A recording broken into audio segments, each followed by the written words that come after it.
Hey. Happy Sunday! Holy! Listen, I'm already confused because I don't usually stream at this time on Sundays or weekends in general. But hey. Is there anything happy when tomorrow is Monday? For me there is. There's reason to be happy because tomorrow is Monday. Boss, where's the technician? Technician is dead in a gutter. Dead in a gutter. Can finally share this without fear of Deltarune spoilers. Well, welcome back. Where's Jennifer? What have you done with her, you detestable bug? Jennifer is hard at work cleaning her entire apartment. Jennifer has been stressed, dog. Jennifer's towing the line, dude. She's towing the line, bro. No, I have good reason to be happy for Monday tomorrow because I'm catching a flight tomorrow. Yeah, dude, Jennifer is sweating right now, bro. Not only is it extremely hot. Fortunately, I can run my AC since I'm not since I wasn't streaming. But I have to clean some shit up because my landlord is gonna start showing my apartment. So I'm planning. I'm getting the hell out. I'm working on it. Have you guys ever done a big move before? Because this is the first time I've ever moved where I had more than just a couple of suitcases, right? Yeah, it sucks. It sucks. Yeah, I'm gonna have to probably get a truck. I moved over 1,000 miles in a truck this year. Are you hiding, Gnocchi? Yes. Moved a whole bedroom. It was a workout. I am not moving my bedroom. Yo, thank you for the 10 subs, son. Thank you. Much appreciated. You and your dad had to rent out a 26-foot U-Haul? I don't think I'm gonna, I don't think I'm gonna need that. I'm not even bringing my mattress or anything. I just, I got some boxes of clothes. You know what the most inconvenient thing is? And this is of no slight to them, but GamerSup sends me so much shit. I'm like, what? I every GamerSup's partner that I know that I've talked to has been like, oh yeah, part of my house is just a warehouse. So much, bro, so much. So it's I'm like, oh geez, do I bring it with? Do I bring it? Do I get an Uber and pack it up and donate it, accost an Uber driver and be like, hey, you need to sit right there and I'm gonna load up 7 boxes into your car? I don't know, that seems impolite. I don't think I want to do that either. Unrelated, but people playing music in public without headphones should get tased. All right, that guy's going through it. Yeah. Junie is taking another break. Yeah, I'm taking a quick travel.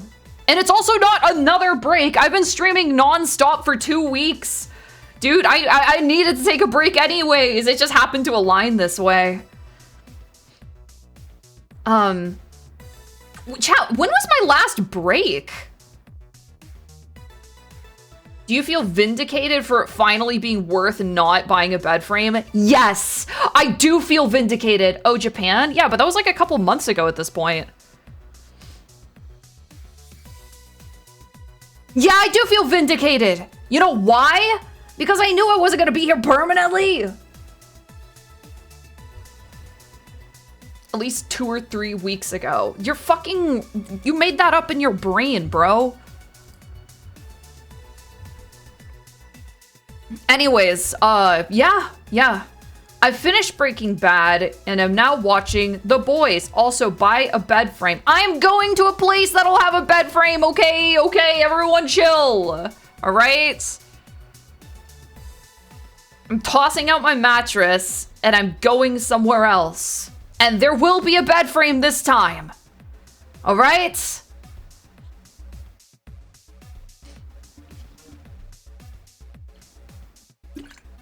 Ugh. I'm moving up in the world. Yeah. All right, well, today, hold on. I still got like 2 minutes. I want to start my sponsor like as close to 2 as possible. I was gonna look at fan art first. I realize now that like 10 minutes is basically nothing. We're gonna do some stuff afterwards, probably, because I don't know, you know, it just doesn't sit right with me to only stream for an hour these days, you know? It just doesn't sit right with me.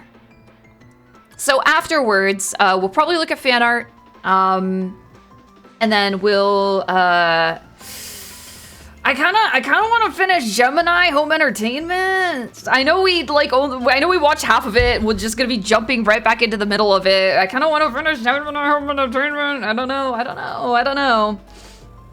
Might as well. Yeah.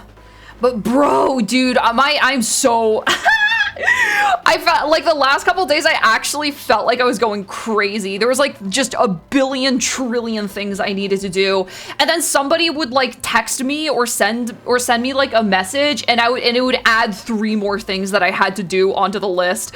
I need a break. And I'm getting one. Yippee! I'm getting one.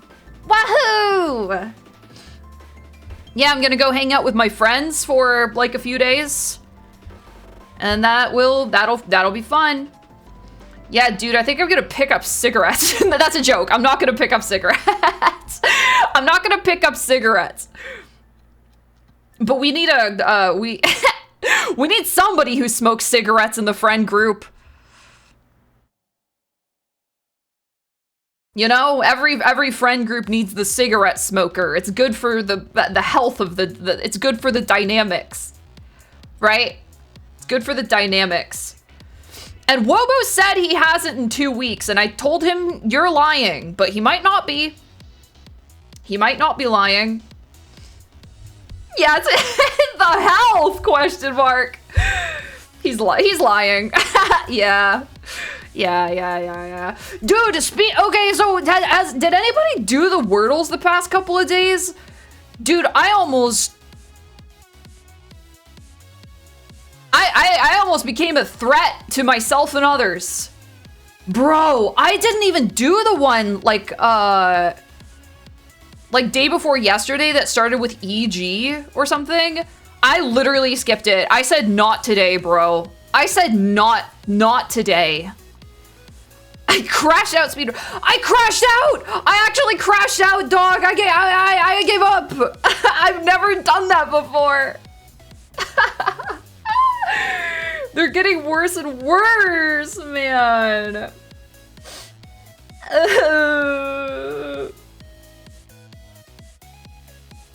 My streamer's a quitter. Just this once, chat. Just this once.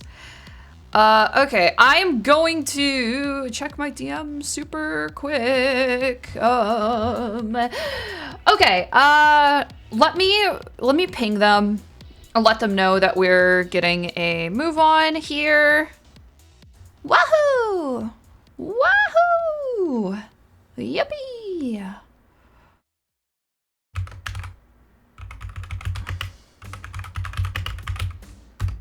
All right, welcome.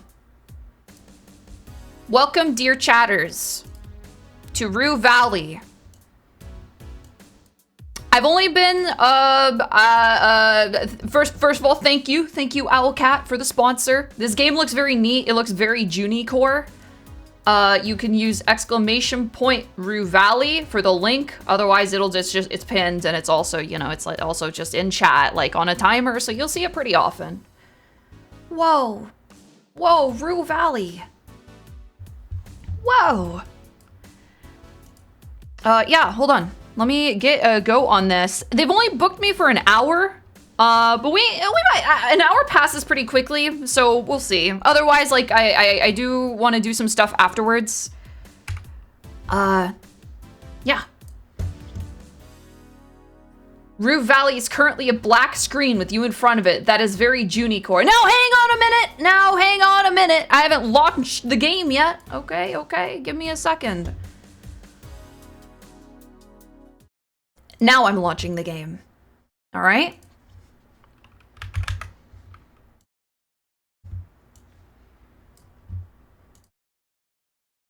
Okay. Moth pause. Moth pause.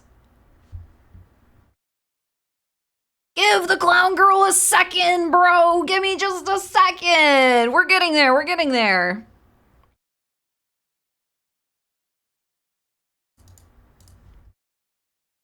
Moth pause. Moth pause. Puts up toe beans.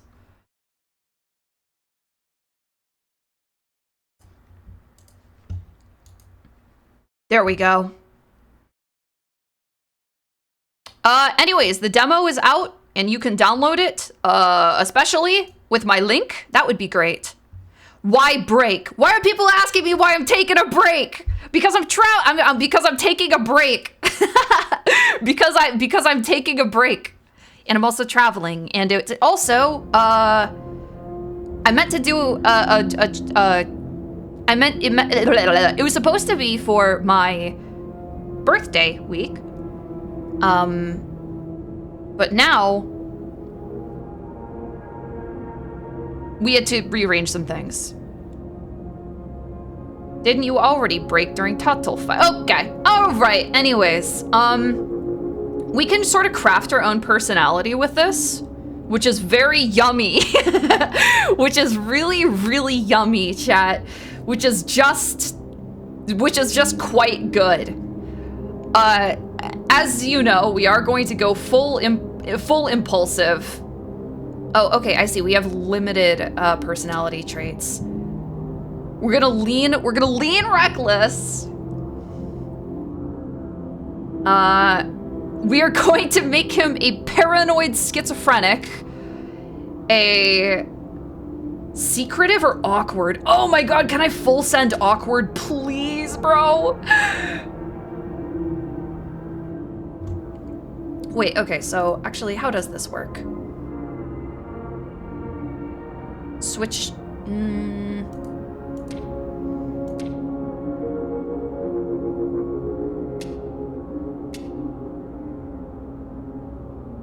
You neither enjoy nor know how to communicate with others, especially strangers, okay? Literally me. Literally me. Arrogant. Okay, hold on. I see, we can only go left side or right side. I'm understand now. I get it now. Mindful or indifferent. I want him to be a little bit dramatic. A little bit dramatic, I think. I think that's more important to me than being impatient. Actually, you know what? A little bit more dramatic. There we go. Just dumping sugar into the pot. More.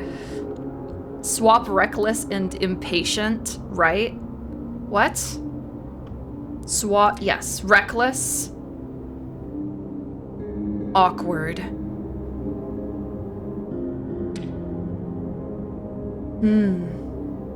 I'm not really sure what this does, what this means. But I'll give it a go. 3 shots of drama, please. You have both. Okay. Guilt-ridden would also be really interesting. But this is who we're playing as. We're playing as a reckless, awkward, dramatic person. Just like me. Just like me, chat. Actually, you know what? I don't think I'm reckless. I don't think I'm that reckless. Or impulsive, actually. I'm calculated. I'm a cool INTJ being. All right, let's wake up. How many wrecks you could...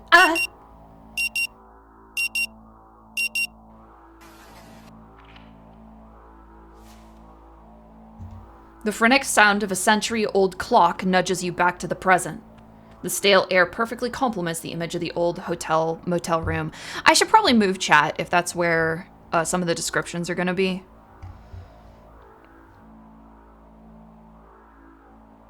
I will put it over here.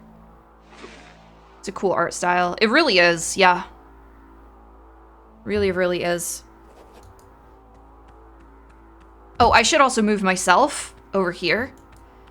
Because this is where, I see. Total lack of motivation. Aw, bud. I'll get a little smaller. Okay. There we go. This is good. This is good.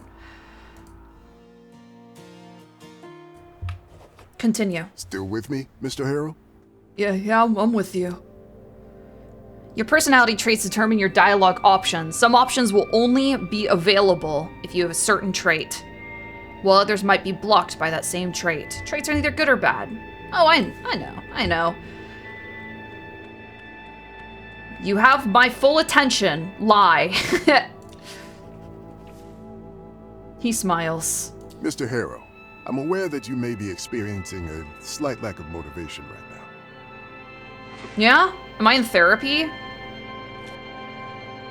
Oh, man.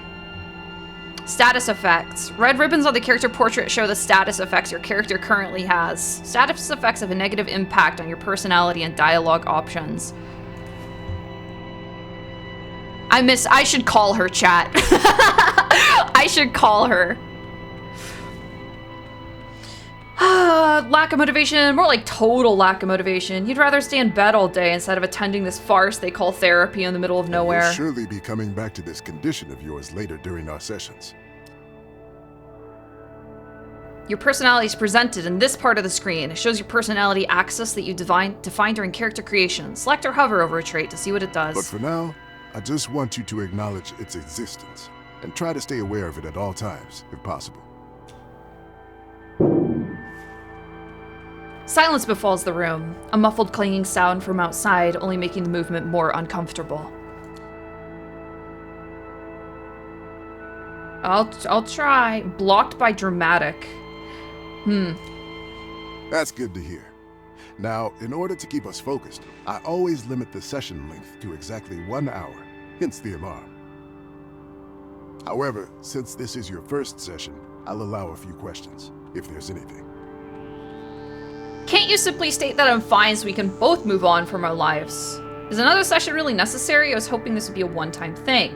Why do we have to do this here, in the middle of nowhere? Bro, I don't know.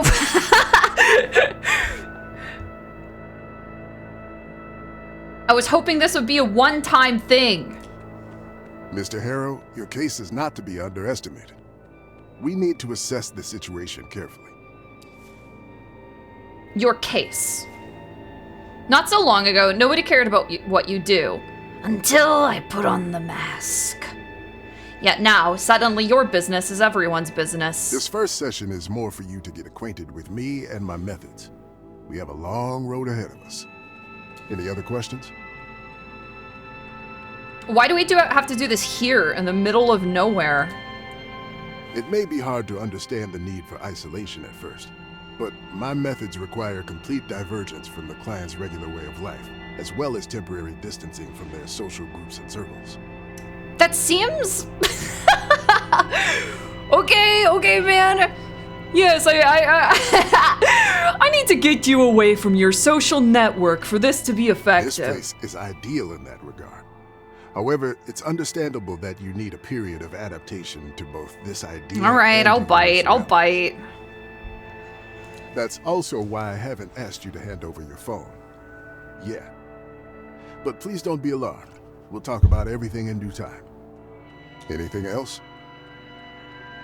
Can't you just state that I'm fine so we can both move on with our lives? Mr. Harrow.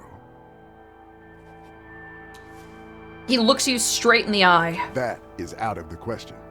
This is a court-ordered therapy, and both of us could be fined or worse if we don't see it through. And I have my own professional reasons in addition to the legal ones. You require help, and I've been designated to provide it. He looks away, stern-faced. I've never let a client down, and I'm not about to start now. He glances at the clock, almost too fast for you to notice. All right then. That's it for today. Huh? Wait, what about the therapy? Aren't you gonna put magnets on my skull or something? Through the door, you hear that sound again. You should go and check in at the office. Your room is probably ready by now. Okay.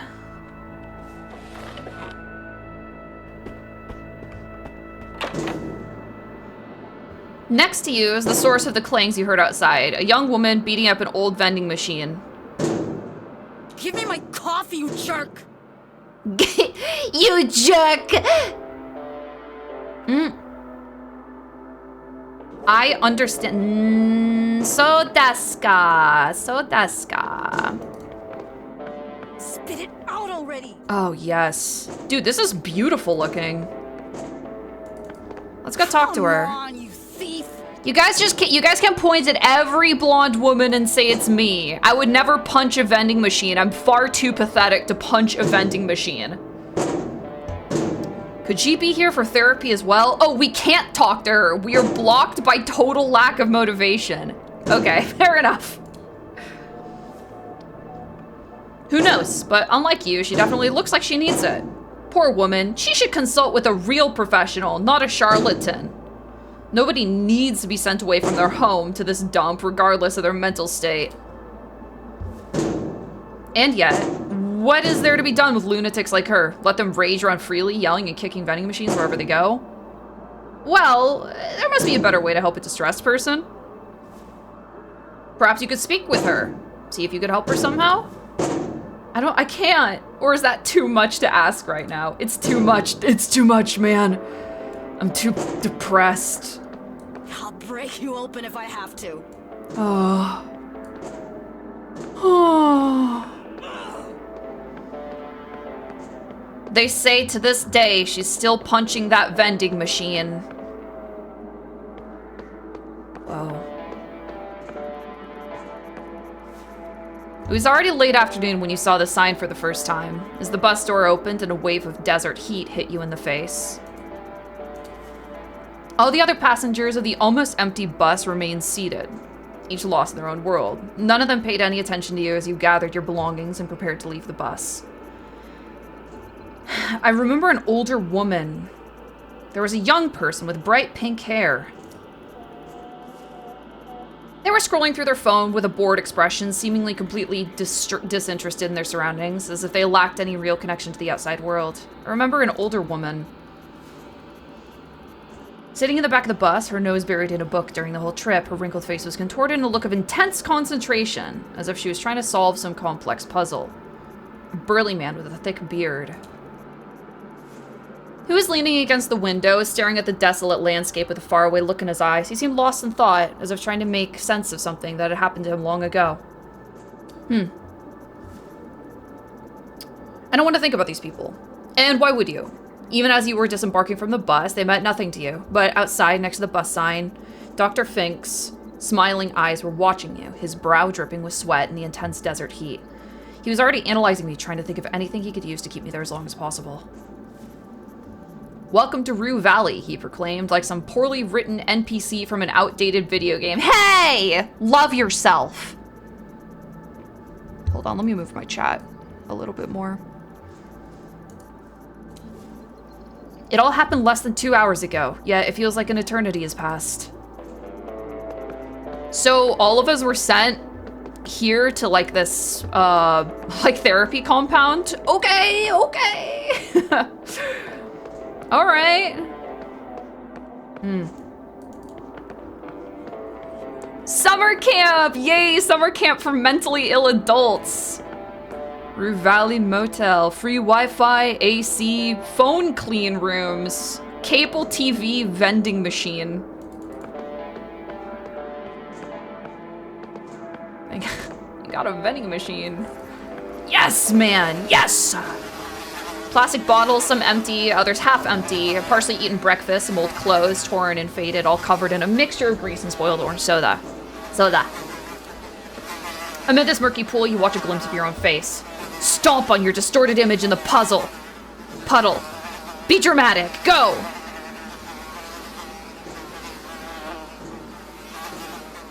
Hundreds of tiny ripples form in the puddle, but instead of obscuring your identity, even more details of your face emerge. Decades worth of new wrinkles appear, and the poignant expression of a man lost in time becomes even more apparent. The longer you look, the more you see it. The reflection of your inner self. That is not what's inside me. Defiantly step into the puddle and onto yourself. As you stand still in the middle of the smelly puddle, the liquid slowly sneaks through your left shoe and into your sock, while your reflection reverts to a calm and normal one. Damn. Stomp on the ground in frustration. Dude, you stepped in a puddle. What did you think was gonna happen? Let's see if we can get to my room. I'll break you open if I have to. Can you relax? Ugh! Not coming any closer until this angry woman leaves. How could the puddle do this to me? The machine wheezes in suffering. Spit it out already. Aw. It's coiled like a serpent. A sleeping serpent. Hey.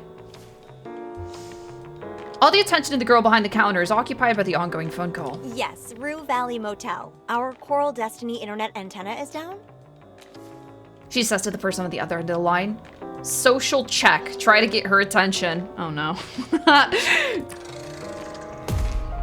Failure. Too introverted.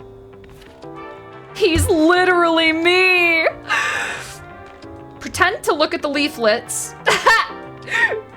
Laying on the desk and hope she will address you eventually. You grab a leaflet and stare through it, mentally preparing yourself for the imminent conversation. You either manage to look like you're really here for the leaflets, or she simply doesn't care. No, the repair tech already came yesterday. Said the internet will be up by noon today. She says to the person on the other side of the call. After a few dozens anxiety-filled seconds, you finally realize she's not about to cut her call short just because you happen to show up. Awkward. Move away from the reception desk and stop invading her personal space. Okay, I give up. Killing time. Time does not progress outside of dialogue. In order to wait until certain events happen, you need to find a way to kill time. Usually you can do that with various items and interactions around you. For example, reading a book, scrolling through your phone, or just chilling in a cozy chair. Okay. Yes, I have rebooted the modem. You still feel like you're eavesdropping on the girl's personal conversation by standing at the desk. Let's actually look at the leaflets. A picture of a huge rocket and a group of people in red jumpsuits cheering with bottles of water. Above it all, the Coral Destiny logo. I'll take it with me. Items you pick up are stored here. While not in dialogue, you can click on them to interact with them. Also, some items will show more information on their icon. For example, Wi-Fi availability or battery level. Of course it's urgent. Our guests don't have Wi-Fi. The credit card machines are dead. You start to read the tiny letters that contain everything you're not interested in. It reminds you of times you forgot your phone while going to the bathroom and were forced to read blurbs from cleaning products and air fresheners. Dramatic. Oh, if only I had this masterpiece back then. Come on, the bug spray had a very funny comic book spiraling around the can. I can't even imagine what people had to go through before smartphones were invented. Yeah, and how about before cleaning products and air fresheners? Consider yourself lucky that you have a small piece of literature with rockets and spacemen. At Coral Destiny, we believe innovations should serve the everyday needs of the communities around us. That's why we proudly provide fresh, purified bottled water completely free of charge to the residents of Rue Valley. Delivered regularly and held to the highest quality standards, our water is just one example of how we're committed to a healthier, brighter future right here on Earth. Zone out. A little bit of drool comes out of his mouth. Goes on and on with more and more ad lingo, along with some quotes from random people. Nevertheless, time begins to pass.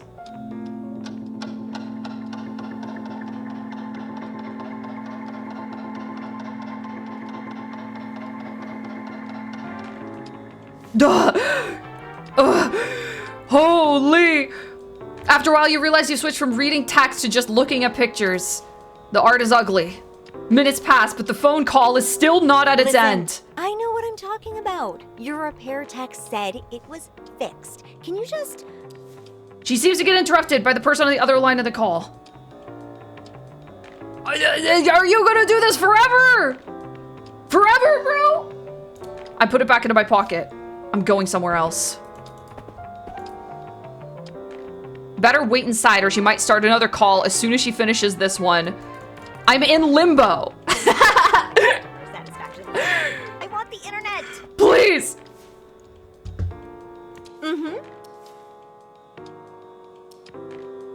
I'm gonna read another pamphlet.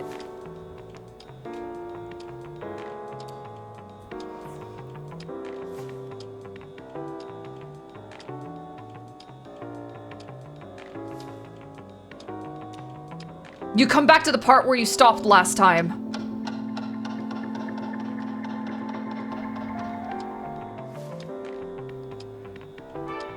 The small leaflet can only keep you occupied for a short while. This is hell.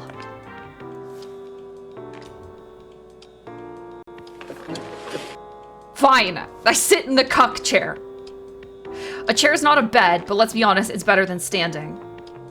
Mess with your phone while you wait. Oh shoot, how much battery life do we have? The phone bleeps to life with a lock screen that is obviously years old. If it wasn't a collection of pixels, it would be musty with age and neglect. Play a quick match of hyper-casual protagonists. Until she finishes the call. The first wave of tiny bow tie wearing antagonists appears on your phone screen.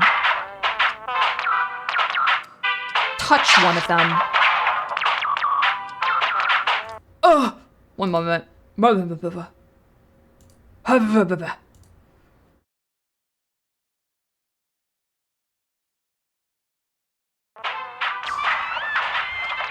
guess I'm supposed to squash them all. I'm gonna die here. I'm going to die here. They're gonna kill me. The bugs, they're gonna crawl into my pores. Tap the pile of boxes. Absolutely nothing happens. The little guys keep gathering around. I keep squashing them.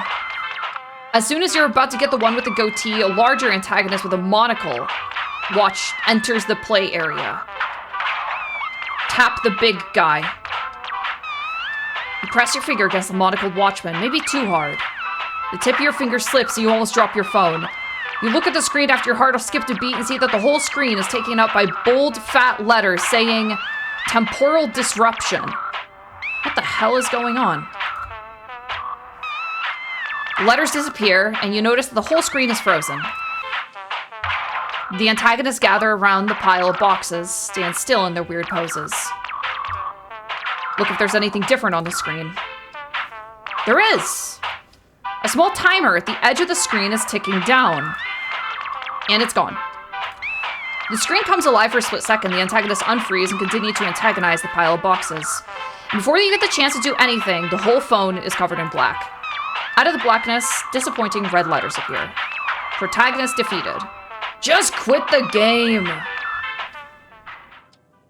The game is gone, you're back to staring at your old wallpaper. The receptionist is still arguing with the internet service provider, and you're getting restless. Hi, yes, Coral Destiny Antenna, Rue Valley Motel. Oh, case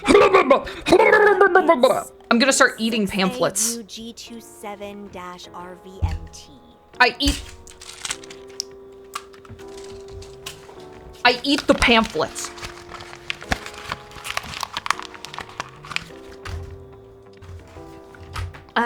Don't eat pamphlets.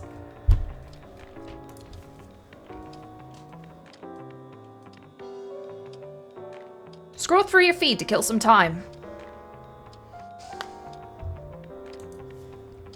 You start scrolling through the stale memes, boring news articles, beach photos of ex-acquaintances, and poorly targeted sponsored posts. In one picture, a grinning middle-aged stranger is apparently showcasing his newest baby! Thanks to a cleverly applied filter, both of them sport donkey ears. In an overly long and arguably racist video, non-native speakers repeatedly making embarrassing linguistic errors. They often turn out to be unintentional double entendres. Hilarity ensues. This is a trap. I have to leave.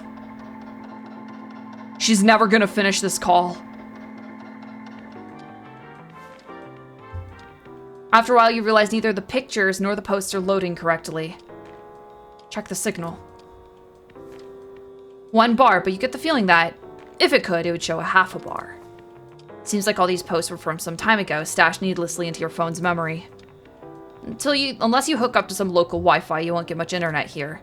Time goes by. The girl at the receptionist desk is still talking. Misheard? No, she said Sunday noon. I wrote it down. I'm not...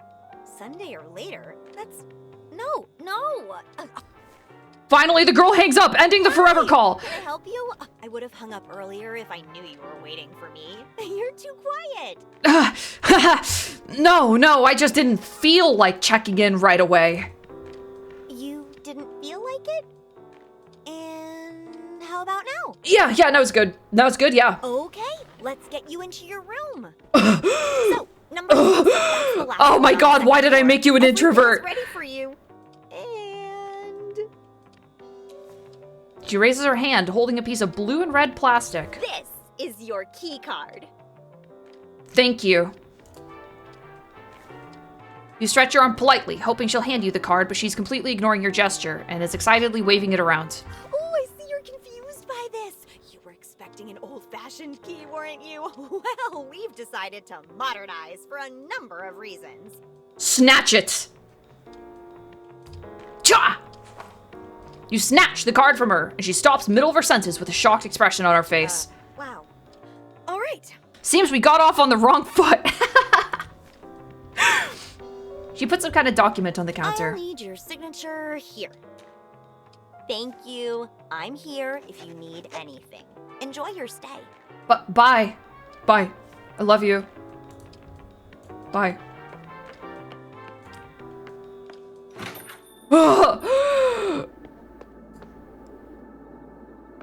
Huh. It's quiet. An old vending machine, its metal shell bleached by all the years.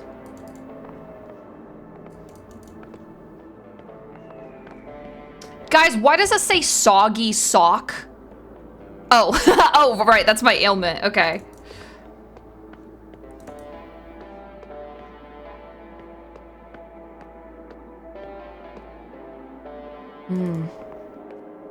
Whoa, a sundial. No, a compass. Am I crazy?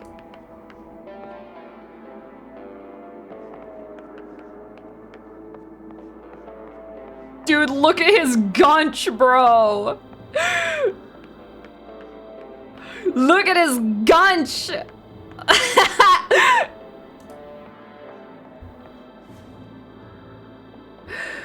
Room 6 key card.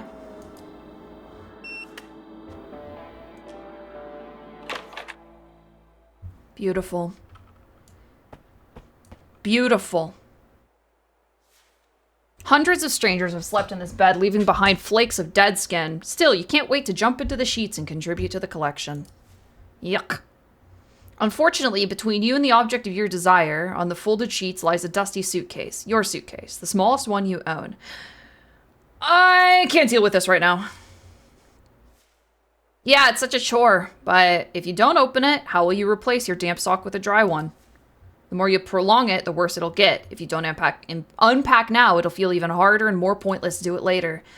Step by step, a simple act of unpacking will become an insurmountable wow, I can't talk today. Burden, and even thinking about it makes you feel weak and powerless. Do you really want to trudge back down into the deep black pit accompanied by the squishing sound of your wet sock? It is my destiny to repeat this vicious cycle of misery and regret. Nah, let's put a dry sock on you. Come on. Come on, man. There's not much in the suitcase. Spare clothes, a phone charger, toothbrush, a couple other items. You really weren't planning on staying here long. Well, better see if they have laundry facilities. Sessions, Dr. Fink said. Days or weeks. Months, even? Did I say monks? Months? Failure. Too impulsive.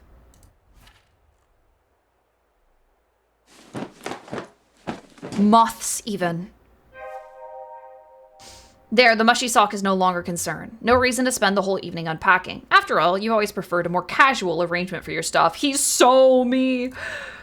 And now the suitcase has been dealt with. This motel room is officially your home. This can never be home. More like a prison. Well, you could describe it that way too. A list of rules. You can't be bothered with that right now. Aww.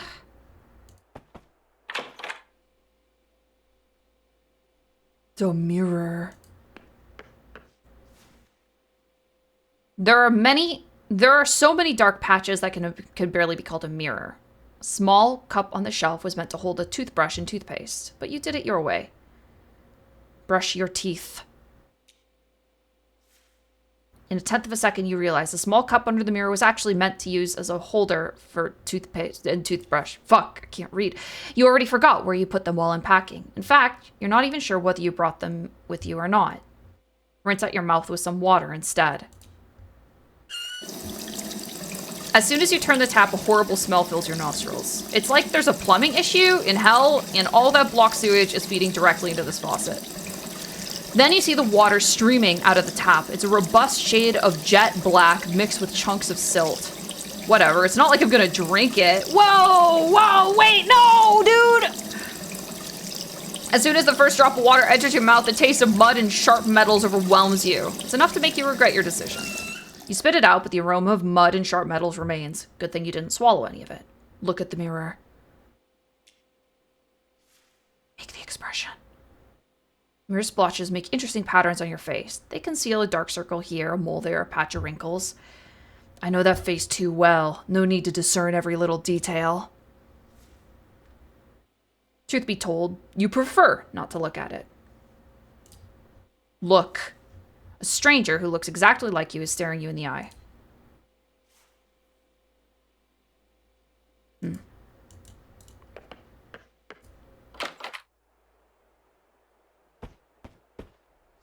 Go on, take a flop, boy.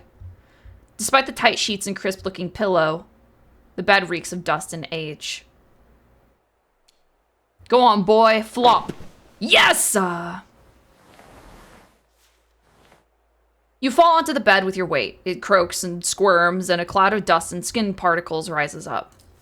As soon as your head touches the rough pillow, tiredness overwhelms you. Coming to this nowhere motel to attend therapy you don't need has drained you both physically and mentally. You're desperate to get some sleep, yet after weeks of wakeful nights, you know it won't come that easy. Check out the leaflet. That'll help.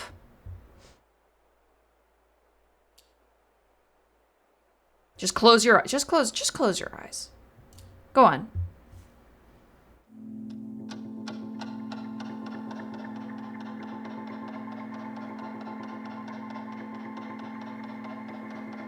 Bro is a moping, drooping sock. Dude, I know! Everyone needs therapy. Grow up.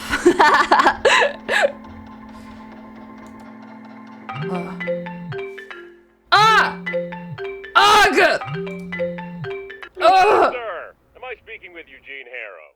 His name is Eugene. The line crackles heavily as if the man is speaking from the distant past.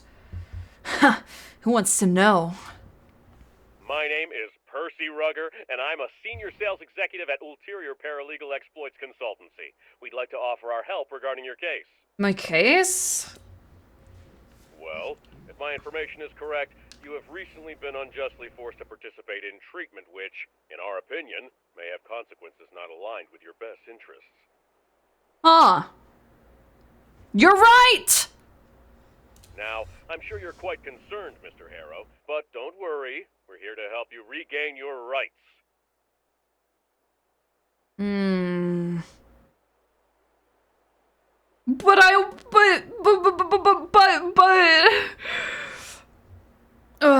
I'd rather not talk about it. Mr. Harrow, I completely understand how you feel. Even for me, it's hard to talk, hard to even think about the injustice that has occurred. But we will work together to put an end to this undue response to your, well, unique situation. I mean, we have only known each other for a couple of minutes, and I can already see what a strong-willed individual you are. You know what you want, and nothing will stop you from getting it. Oh. Oh, you flatter me. So I presume you're ready for the next step in our cooperation? All right, I suppose. If you can already tell that I'm so strong-willed and special and unique, I suppose. Like to hear. Eugene, Mr. Harrow, you truly are a man of action. That I am a man of action. That's why we spent 6 hours in a waiting room. I'll write down your general consent here and forward your case to my colleagues in our paralegal department. They'll contact you shortly. Well, Mr. Harrow, it was a colossal pleasure talking with you. Juice! Juice! Before you have a chance to say anything, the phone line is already dead.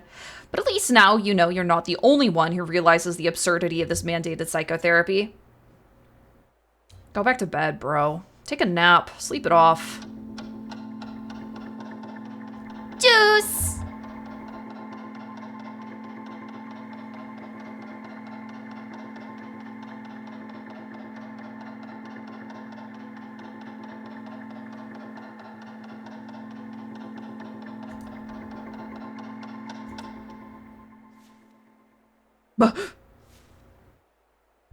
As your mind begins to drift, reality fades away. What does the 6 mean? For a precious moment, there's only darkness and silence, but your mind refuses to calm down, and so your thoughts start chasing each other in circles. Oh. Mind map, memories. This is your mind map. It's a representative of all the memories you have and how they're connected. When a new memory is available, you can recall it by clicking on it to activate it. Once the memory is activated, it can open dialogue choices in relation to that. Oh, so desu ka. So desu ka. Chatty receptionist. An image of the receptionist emerges. You're desperately trying to catch her attention, but she's completely engrossed. Pretend to look at the leaflets. Hope she'll address you. What a pathetic attempt at acting. Or were you a bad actor on purpose, hoping she'd take pity on you? You see yourself laying in bed in your hotel room, holding your phone to your ear. My name is Percy Rugger.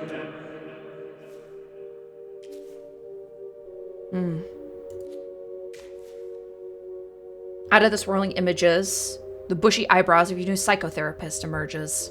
Still with me, Mr. Harrow? Lie straight to his face. You have no shame. What's this?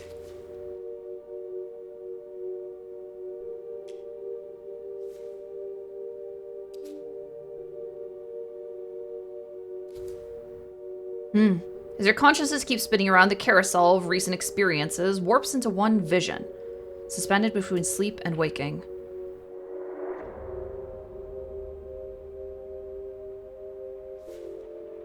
You find yourself staring at the smallest suitcase you own, perched on the rumpled motel sheets. Everything is packed: clothes, phone charger, toothbrush, and a couple other items. As you reach for the handle, you notice a toothless gap, as if the suitcase forgot to fully exhale. Then the gap widens just a little and something shifts inside. The suitcase jerks. It's just a faulty latch. Let's go already.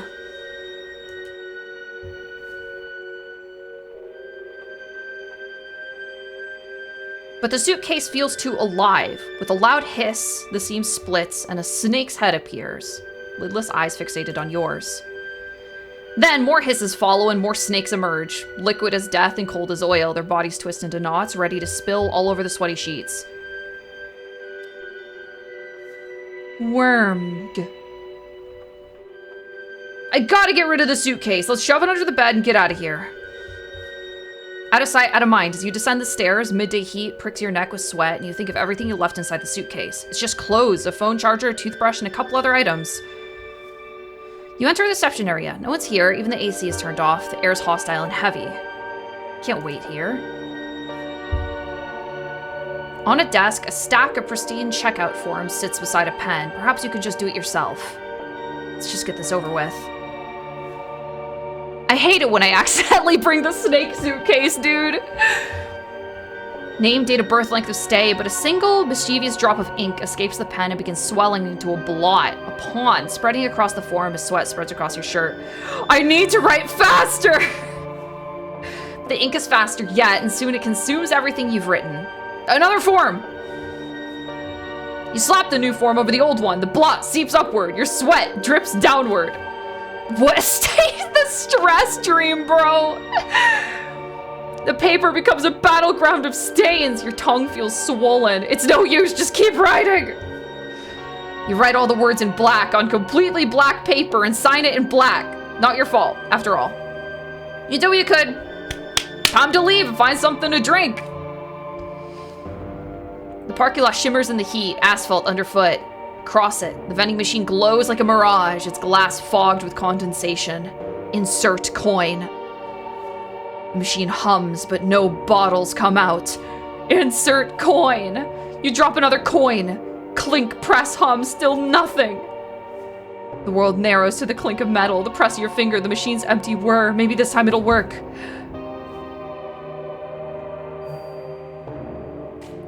The checkout. You tried to leave this damned hotel and all that therapy nonsense behind, but everything kept falling apart. Not enough willpower to recall that dream. Interesting. Don't worry, it wasn't even a real memory. But it is an embodiment of my feelings. More like a random neural activity in your brain, synapses sparking from nothing. Best to forget about it. It didn't feel random. Could be, but are you strong enough to remember it? Brave enough to confront it? No. No.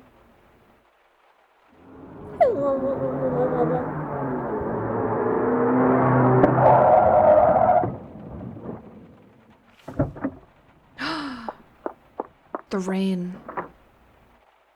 The sound of a car engine and screeching tires urges you to open your eyes, bringing you back to a miserable reality once again. Your head is still spinning in a whirlwind of uncontrollable thoughts, status effects. Thirsty. Nudges you 1 point towards the impulsive side, but some other status effects have a much greater influence, and in some cases drastically change the personality. Ooh, okay. So if I get really drunk, I might go from introverted all the way to extroverted, maybe. Just like in real life.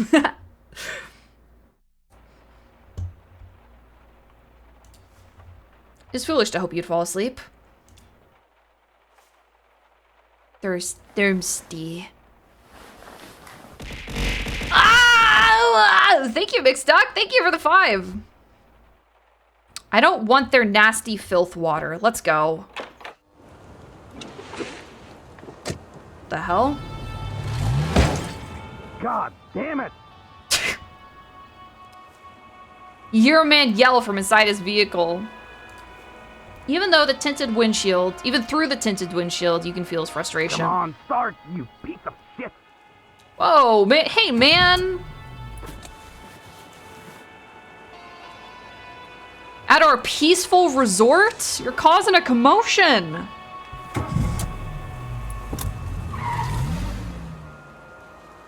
Judging by the careless drive you just witnessed, the man is either under the influence or another patient of Dr. Fink's. Yeah, he seems to be in a hurry.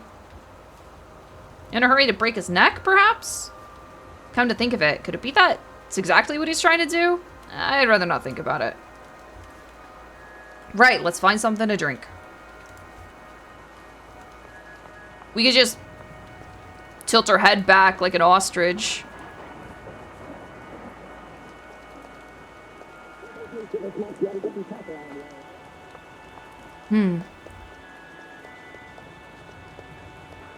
I've heard that radio a couple times now. I'm not super sure what it's called. Ah, fuck! You jump as if someone jabbed you in the stomach. For a split second, the whole world was exploding, but it was just a thunderclap, the loudest one you ever witnessed. At least my reflexes still work. Well, as well as your heart. It's racing from the sudden shock. Yeah, you got me. You got me. A little trickster. There's nothing to use this unwanted excess of adrenaline for, so it keeps lingering, eating you from the inside out while you stand alone and thirsty in the middle of the empty parking lot.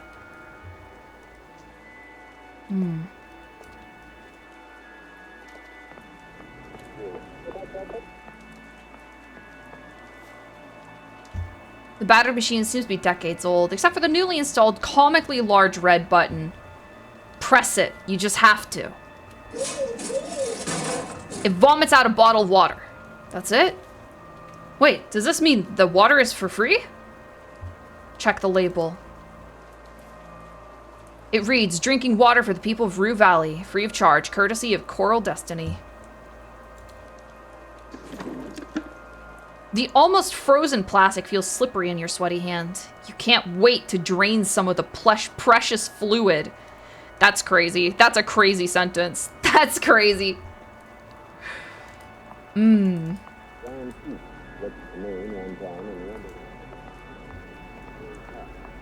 Arrakis.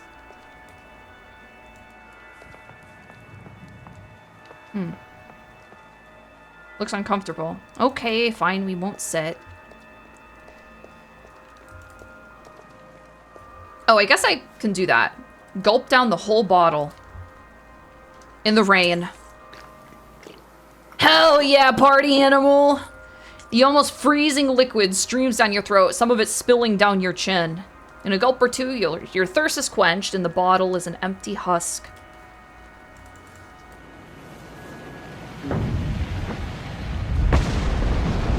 Suddenly, the night sky turns blood red, and you feel an infinite scream passing through everything. Unbearable anxiety washes over you. But you can't hide from the whole sky on fire any better than you can hide from your own past. At least I don't have to face it.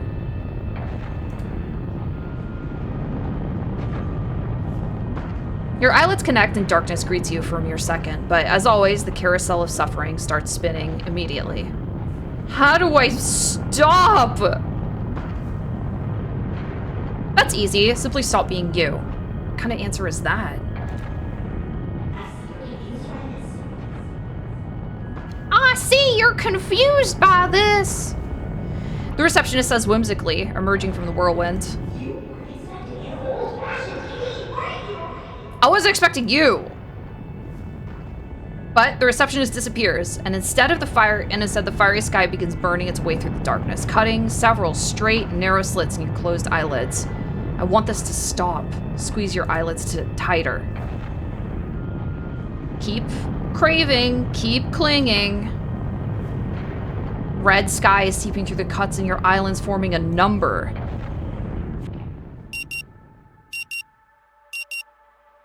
8 p.m. a.m. With me, Mr. Harrow? I don't need therapy. Well, Mr. Harrow, the court thinks that you do. I'm simply doing my job, and we will need at least a few more sessions just to determine the severity of your case. As he speaks, Dr. Fink only seems to become more real. No, I don't need it. I don't need it. But I am aware of a slight lack of motivation on your part, and will surely be coming back to this condition of yours. Every single night the planet explodes, but I don't need therapy. I don't need a damn thing.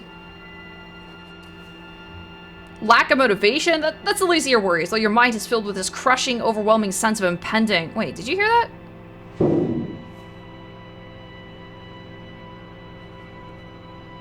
For some unknown reason, your heartbeat accelerates and a cold sweat appears on your armpits. At all times, if possible.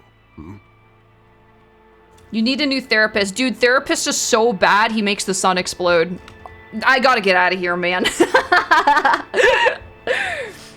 The doctor finishes, apparently expecting some sort of answer from you. I am terribly sorry. My mind wandered off. Can you repeat that, please? He smiles. No worries, Mr. Harrow. You seem to have had enough talk for today anyway. He stops and gives you a concerned look. Mr. Harrow, you're shaking. Are you feeling unwell? I'm gonna... I'm gonna...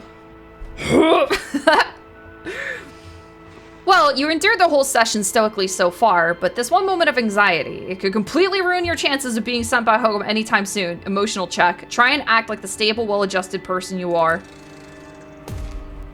Failure. Too sensitive.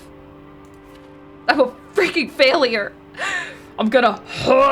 You open your mouth with the intention of convincing him that you're fine, but the stress is just too high to control and it instantly overwhelms you.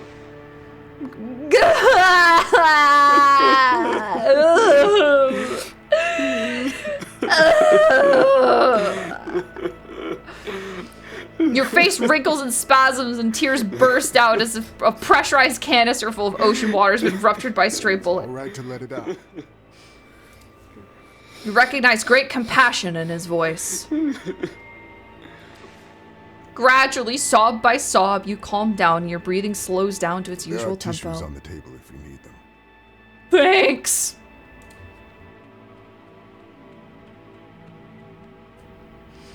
Feeling a little better? He smiles. Good. He pauses for a May I moment. ask, how is your sleep these days? I haven't slept in months! Is that so?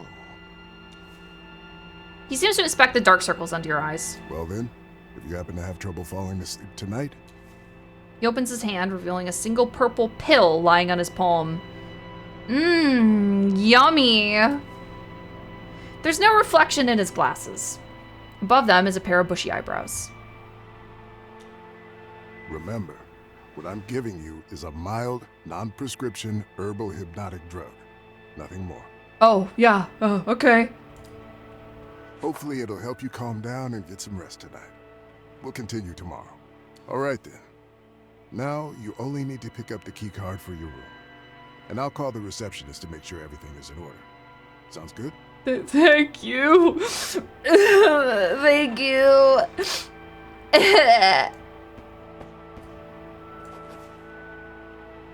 Dr. Fink told you to take this pill if you have problems falling asleep. It'd be too weird to swallow it immediately in front of him. Right.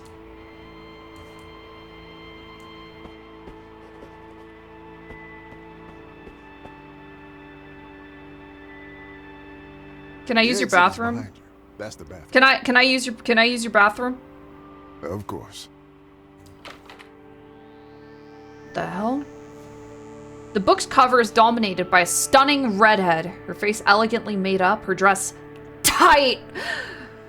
Shadows gather all around her, but a gun in her hand shows she's ready for any threat. Not to mention, with that she's definitely dressed to kill. Above the woman, the title, Lilith Undercover. Below, the author's name, T.J. Sampson. Pfft, toilet literature.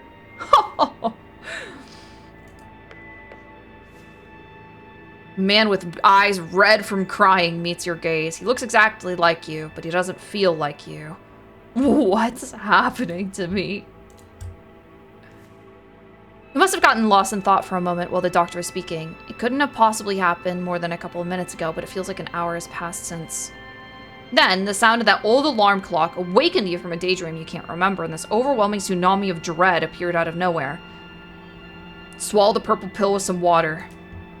As soon as you turn the tap, a horrible smell fills the room. Somehow, this doesn't surprise you. It's almost like you expected it to happen. Swallowing the pill dry sounds like a far less disgusting task than putting even a drop of that tap liquid into your body. Let's go get something from the vending machine. Come on, old chap. Refreshed yourself? Feeling a bit better now? Oh, yeah, a bit. That's good to hear. Saw a lady in a tight See you dress. tomorrow, Mr. Ah, men are so easy.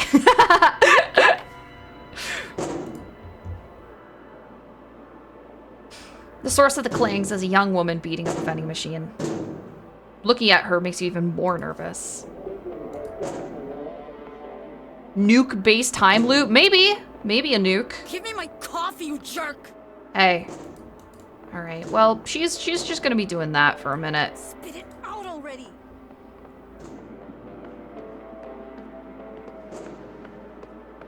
What the hell is this?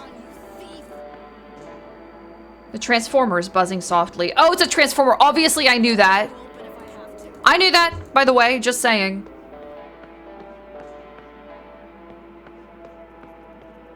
Let me out of here! The sun still burns as bright as if it was in zenith, its heat absorbed by asphalt. You won't get far without a car. Stare at the road for a while.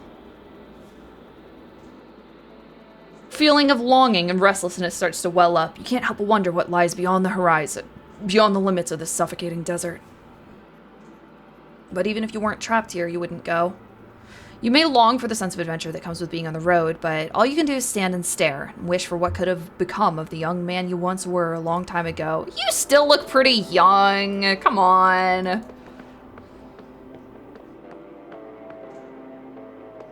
People, when they turn like 33, be like, "Oh, if I was still a young man, I would have done all of those things."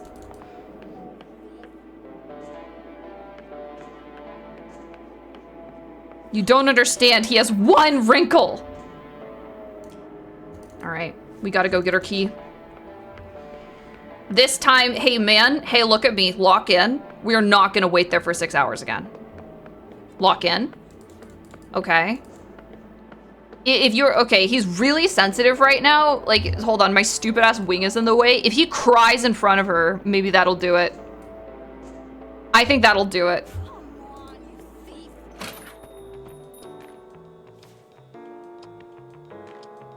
All the attention of the girl behind the counter is being hogged by the phone call. Of course it's urgent. She pauses. Hold on, I have someone on the other line. She presses a button on the phone. Hello, reception? Oh, what can I do? She pauses again and directs her gaze towards you. Yes, Oh! here. Of course, no problem.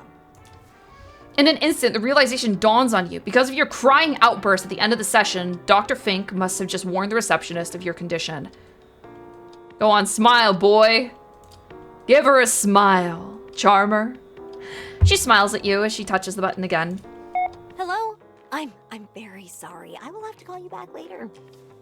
She ends the call and turns to you. Hello, Mr. Harrow. How are you? Are you ready to check in? She continues in the same breath without waiting for your answer. Everything is in perfect order. Don't you worry a bit about anything. Sorry. Apology accepted. Okay, let's get you into your room. Her voice is full of enthusiasm. Number 6. That's the last one on the second floor. Everything is ready for you. And She raises her hand, holding a piece of blue and red plastic. this is your key card. I reach towards it. Oh, I see you're confused by this.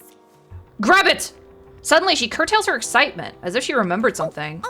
You must be very tired. Perhaps I'll tell you about it some other time. It's a really interesting story. Yes, I am exhausted. Here. She hands over the key card and puts some kind of document on the I'll just need your counter. signature. Thank you. Thank you. Enjoy your stay. Oh my god. Help you, Mr. Harrow.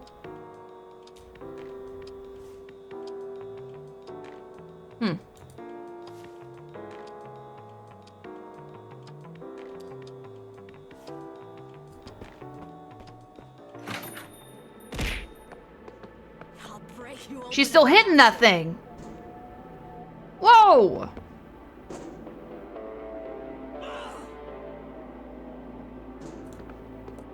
Thanks for the 10 months, Unfox. And thanks, Grim, for the 42. Thank you.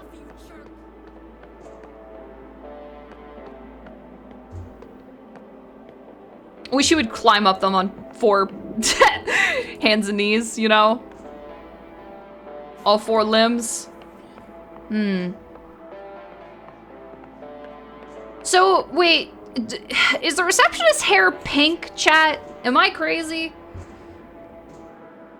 Is that the person he saw on the bus?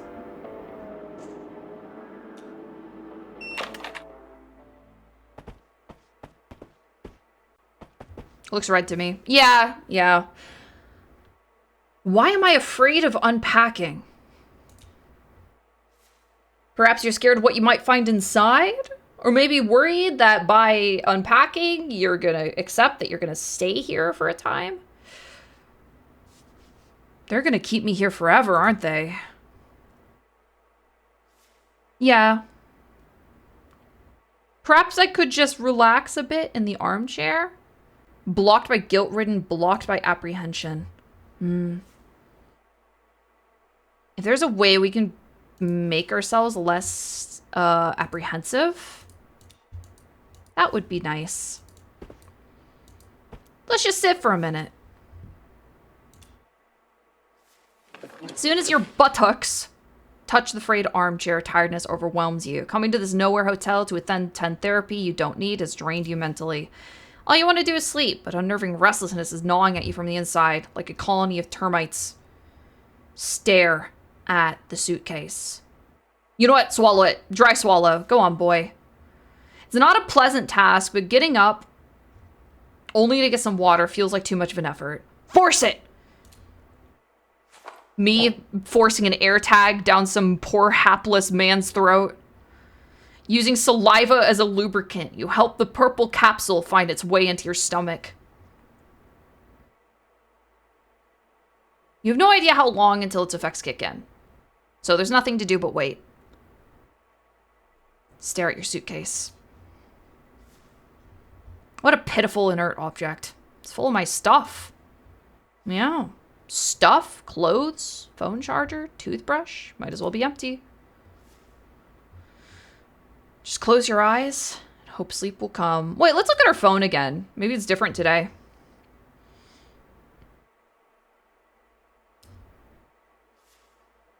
Same old, same old. Play a quick match of hyper-casual protagonists.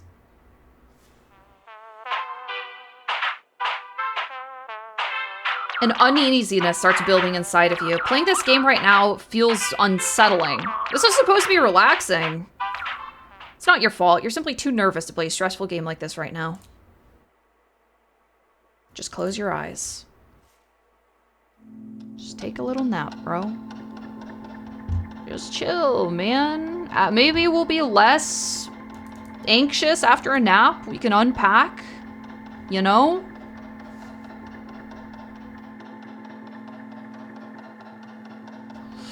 Let's sleep!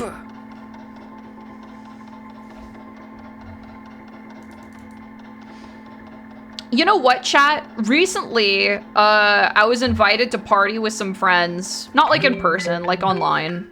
Ah! Check who's calling. Answer the phone! And I had like one drink, and then I was like, I'm going to bed. Isn't that crazy? What's wrong with me? Do I need to go to the doctor? What the hell? You're becoming normal. You're old now.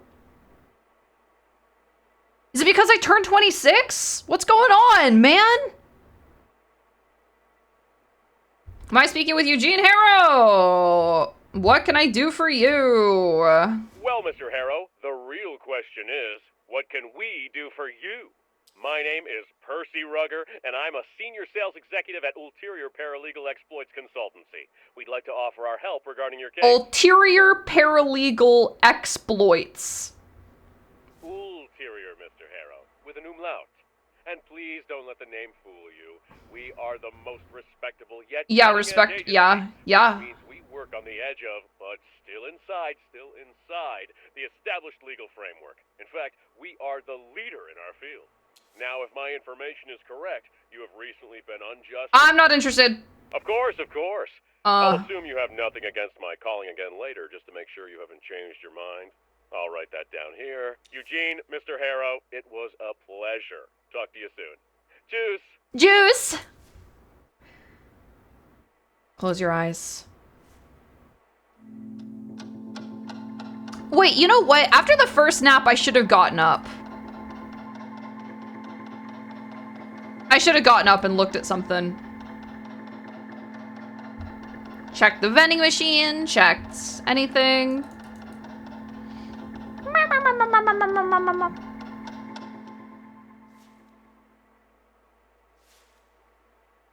Reality fades away.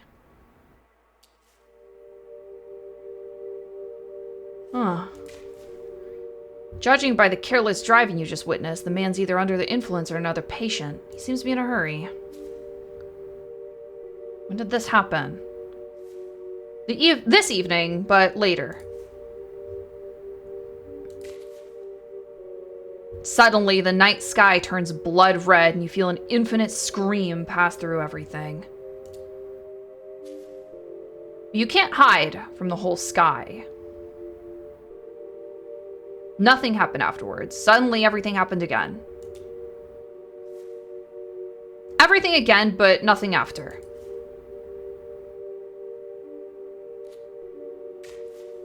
Truth nuke. For a split second, the whole world was exploding, but it was just a thunderclap, the loudest one you've ever witnessed.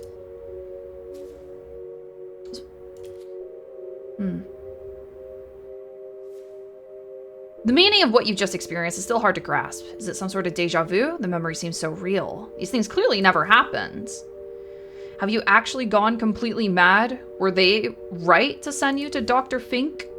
What if the careless driver really does show up? What if lightning actually strikes the motel and the night sky turns red? Oh, the combination of several specific memories can create an idea. With enough inspiration or willpower points, you can turn that idea into an intention. Why did I say that? Intention opens new dialogue options that'll lead you through the journey of completing that intention. Not all that you intend can be successfully achieved. I understand.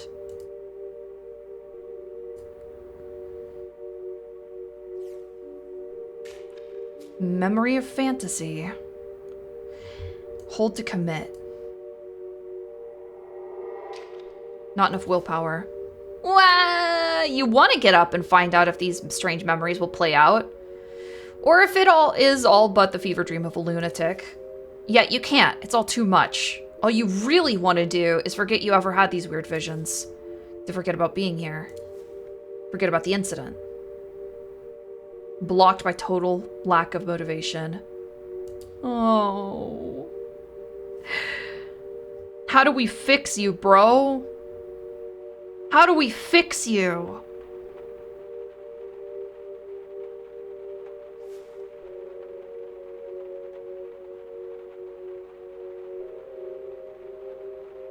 Lil pup.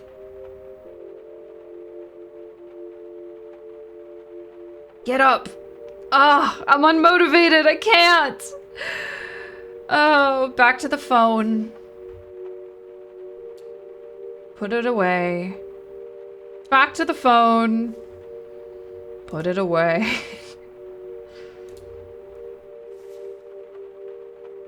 Gradually, your thoughts begin to slow down. Your consciousness lightens its feverish grip on you. No turmoil, no remorse, no pressure, no embarrassment.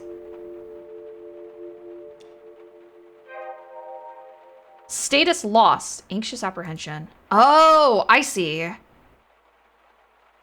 So we can, maybe we can choose to reduce one of the effects if we take the pill. Was it the purple pill? It doesn't matter. Nothing matters.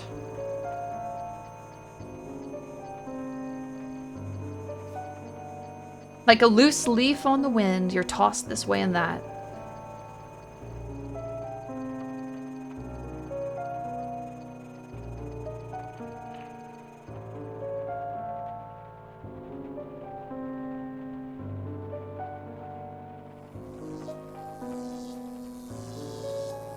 My single neuron fighting to create a single thought.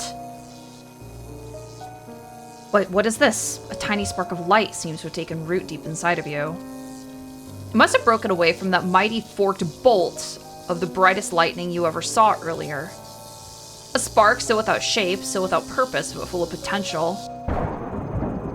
The sound of the loudest thunder jerks you out of your slumber. A speck of energy, now fully grown, is pulsing in your chest. You remember the feeling. Yes! I'm not broken anymore. Inspiration points are small sparks of inspiration that you can use to motivate ideas and turn them into intentions.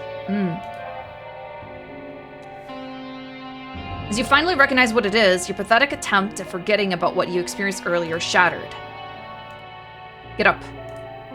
Uppa. Uppa. Hold to commit. You have to find out if the careless driver showed up again. You must know if the sky will really be set ablaze. You need to see if everything will happen again, and if it does, you need to remember. Up. Here you can see your active intentions. Select and hover them to gain more details. Okay. Come on, boy. Let's get moving. Wait, can I unpack? Let me unpack first. Oh, it seems less important now. Okay, fine. Let's get out of here. The rain is slackened off, and you see nothing out of ordinary, nothing you could put your finger on. If the careless driver visited the motel, he surely left already, while you're sleeping. Yet, as you exit the room, the hair rises on the back of your neck, and an eerie sensation takes a hold of you. Huh? Bah? As you stare at the reflections on the dark, wet asphalt, the memory begins unfolding in your mind. He enters the car, starts the engine, and then he hits the transformer while driving in reverse, smashing his rear light before driving away in a cloud of smoke. Hi, Vito. Thank you for the raid. If this really happened, you may be able to find some evidence down there. Hold on, bros. Let me check my DMs super quick. Oh.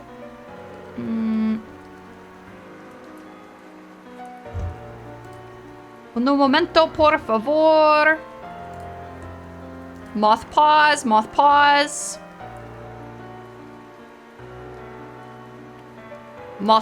Think about moth pause, chat. Think about the little beans.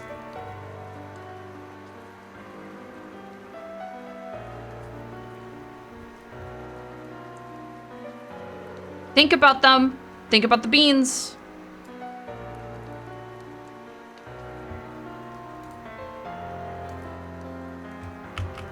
Are you still thinking about the beans?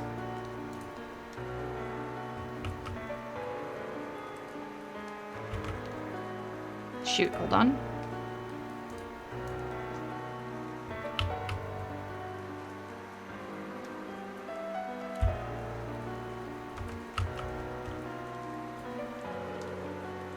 Oh, God. Sorry, one sec.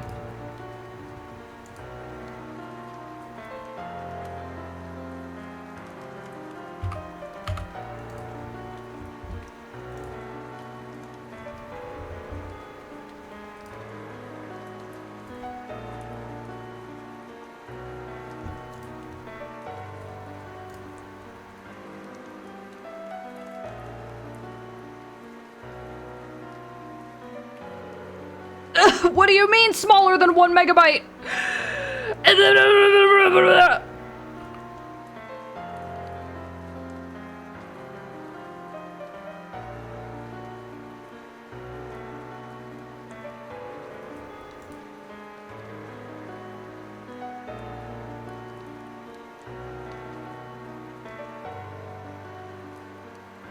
Sorry? One moment, please. Sorry, what is going on? Nothing. I need to put up a panel. And right now we're tweaking because we think the sky's gonna explode. But I can't. I don't have a 1 megabyte image. And I don't know how to make an image a smaller file size.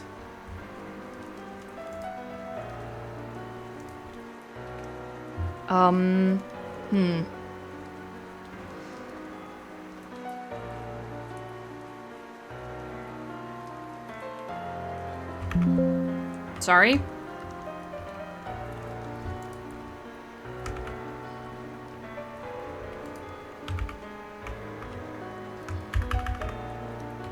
Okay, maybe that'll do it.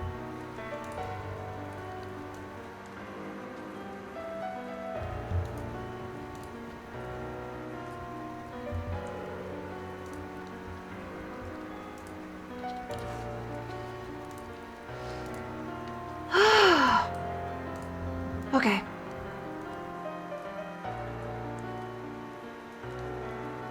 Okay, did you think of the pause, chat? Are you done thinking about pause?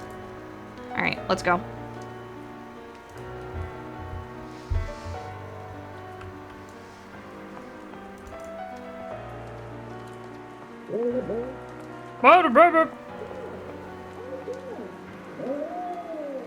They need to turn their damn volume down. Holy.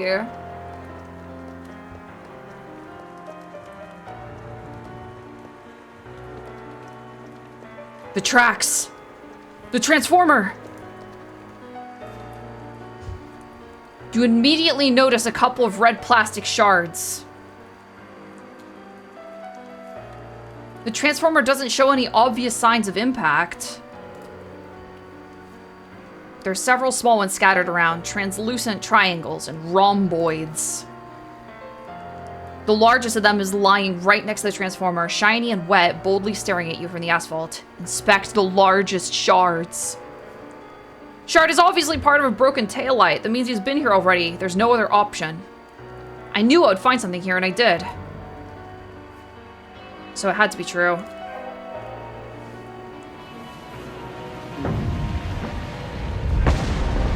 And then, before you can wrap your mind around all of this, the skies are once again set ablaze, exactly as you remembered, only confusing you further. What'll happen now? Will you find yourself back at Dr. Fink's office in a moment? Will you remember anything? Or was this a one-time thing and the evening will now continue as if nothing had happened? Befuddled, you cast your gaze on your wristwatch. It's 8:47 p.m.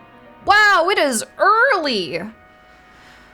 From now on, you will have the exact time displayed here. Pay attention to it because in Rue Valley, situations change when the time changes. Characters might leave some locations and arrive at others. Their mood might change. They might act differently at different times. So desu ka?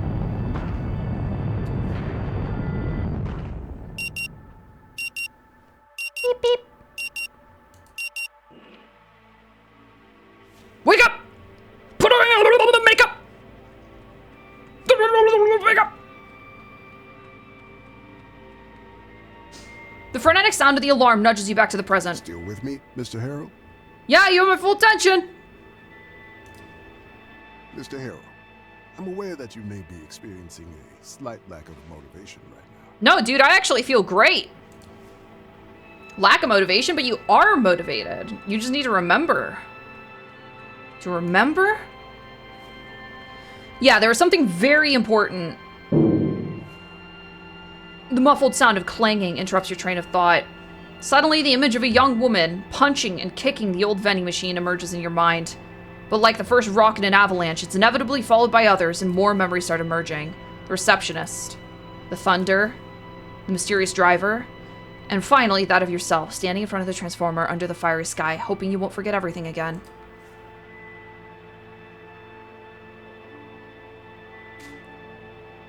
Hold to wrap up. Intention completed. As you struggle to put the memories in the correct order, your mental fog dissipates and two simple words form on your lips. Time loop. You're in a time loop. Seems you're trapped in some sort of time loop where the same 47 minutes repeat over and over. Time loop? Dr. Fink's voice pulls you back into the old motel room. I don't think I follow, Mr. Harrow. Would you care to elaborate?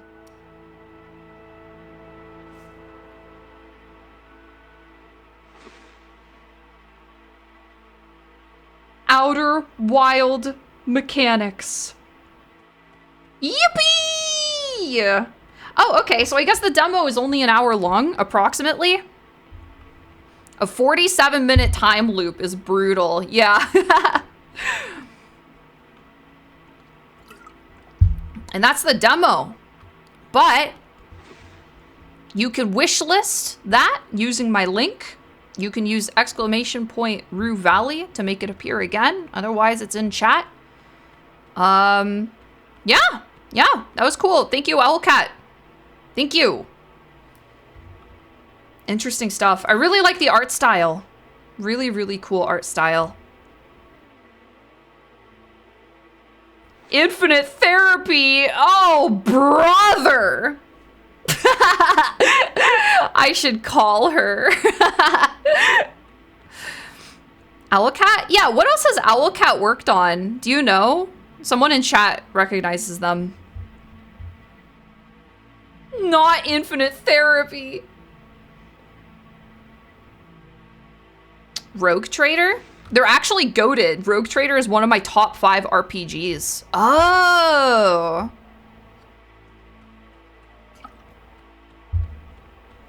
They do isometric RPGs. Yeah, huh. Yeah, just published by Owlcat. Yeah. Owlcat is the publisher. Emotion Spark is the devs. Yes. But Owlcat is the one that's sponsoring me today. So thank you. Cool stuff.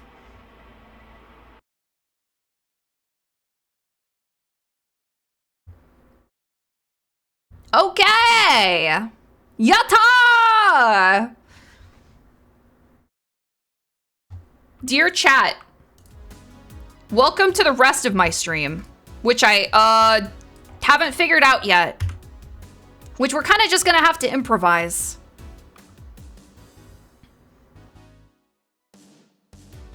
I do know I want to finish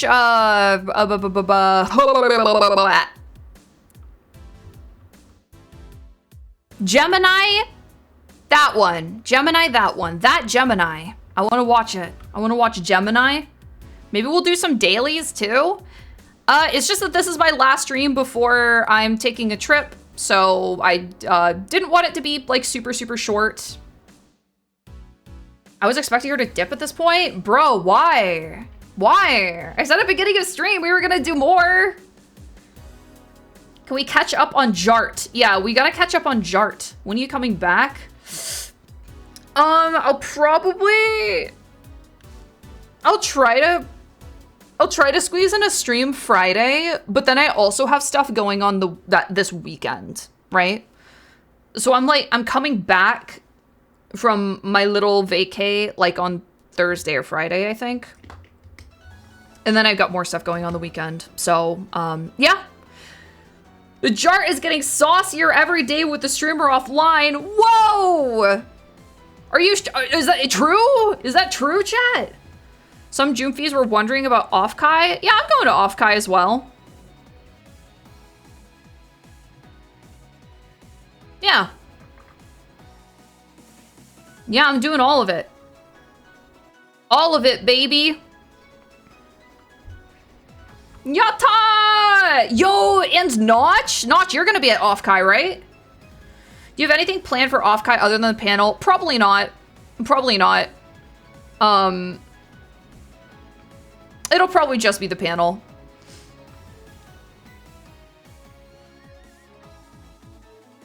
But if you see me out and about at Off-Kai, you are free to say hi to me.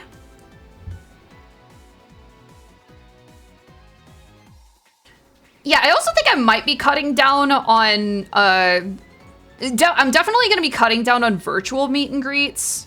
I have fun doing them, but they, like, it costs me a lot of social energy. And it's kind of a lot to, like, schedule, like, one of those, you know, it's like, yeah. It's like a lot of pressure, and, like, it stresses me out a little bit. I like doing them, but I don't know if I'm gonna do as many next year as I did this year. And there's tech issue stuff. Yeah, there's usually, I will say that Kinetic Fusion, 0 problems. Kinetic Fusion was awesome. Yeah, we're annoying and you hate us. We get it. Yeah. Yeah, I intend to do, like, a few, though. I intend to do a few. But I probably won't be doing as many, like, meet and greet things in general.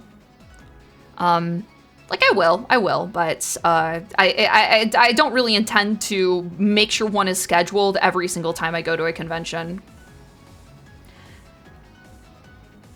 Because it's like, Yeah, I mean, I have a great time, but they are like pretty exhausting for me because it means just, I mean, like in work mode for that day, kind of. And I also just like have been like having incidents lately, so it's just, you know how it is. You know how it be. But yeah, I'll be at Off-Kai, and you can say hello to me. That's true. You can see me in person, and you can say hello. And I can stare at you with my icy gaze.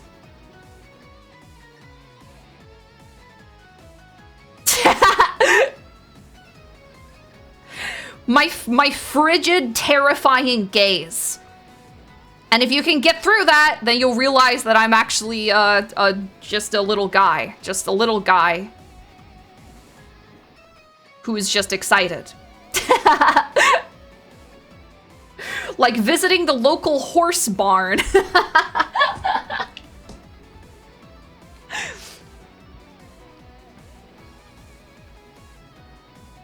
A shivering chihuahua. I am not a shivering chihuahua, chat. I'm a shivering borzoi or something. Yeah, we're like going to a local dog shelter. The game crashed? No, dude, no, the game ran very, very well. Zero issues with the game. However, it is done now. Can a mod change the stream to just chatting, please?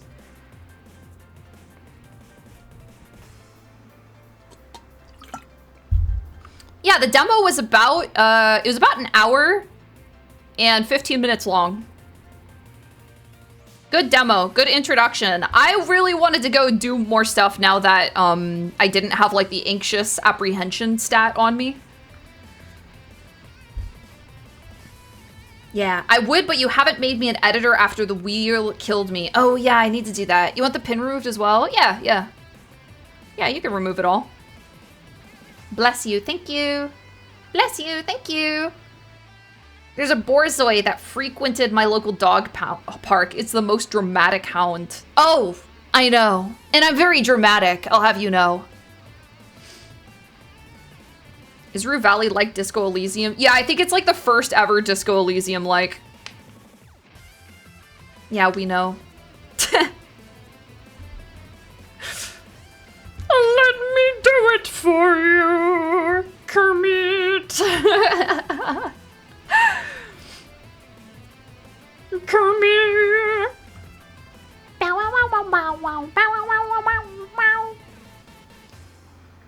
Yeah. Let's take a look in our book. Reading Rainbow. Ever gonna play Yick?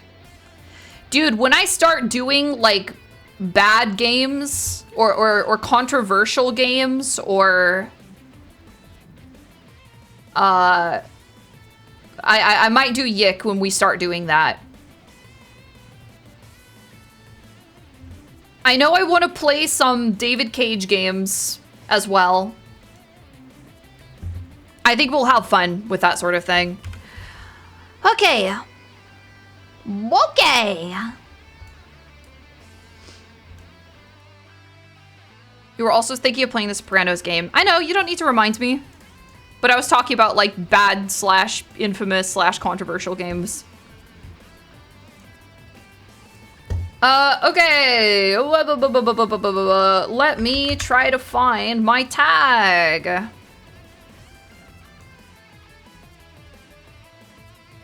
Yeah, I hear mixed things about Detroit Become Human. There's a lot of people that think Detroit Become Human is genuinely funny as hell. And there's a lot of people I also know that are like, yeah, it's, you know, it changed my life. It's a great game. It's just great. It's hilarious. Dude, I'm excited to see the car. I just opened Twitter and I saw the Notch car.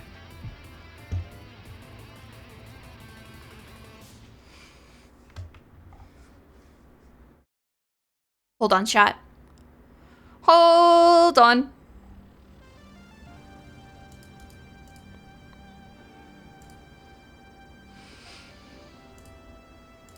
Whoa! Junip.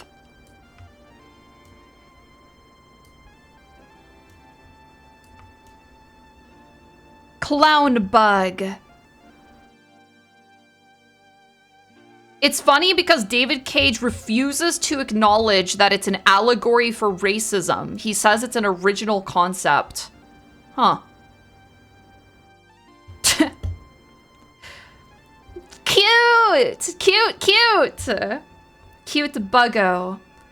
Ooh, okay, so at Off-Kai, there's a bug girl room, apparently. Yeah. And so there are bug girl themed drinks there as well. And this is mine. Be careful what you wish for. You might just get it. At an Off-Kai Expo, someone certainly did make a wish. Certainly not any bug girl, but a moth bug girl. And this one is a moth made to order.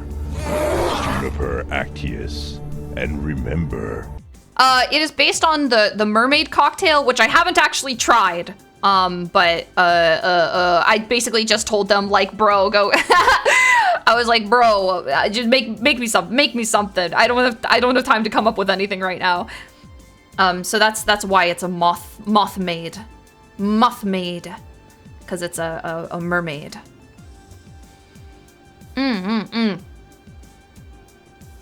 Yum, yum, yum. So the Juppies are fucking test subjects for your concoction. Hey, it's not my concoction, bro! Not mine! Not a hint at a maid fit. I don't know, I might. No. I don't think my cat ears are gonna be here until after Off-Kai, so I can't do a full cat girl maid cosplay for Off-Kai. Maybe TwitchCon. My birthday art is further down if you want to see it.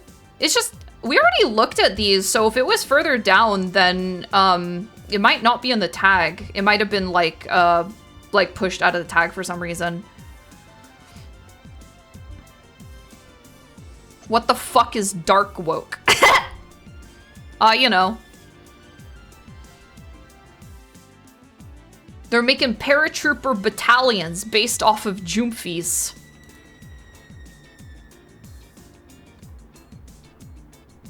It looks like they're doing some for a bunch of VTubers. We got a buff pup as well. Okay.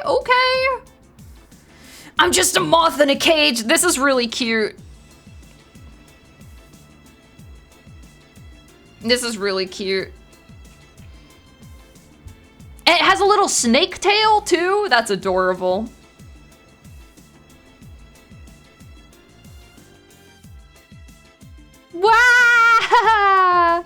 Wow! Very cute. No, this is sick as hell. This looks great.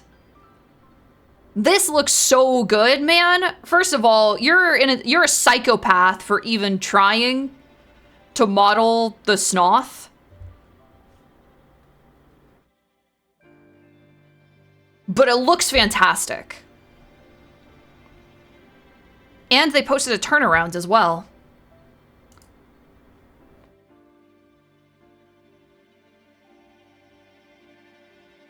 Dude, yeah, that looks great. Really, really good.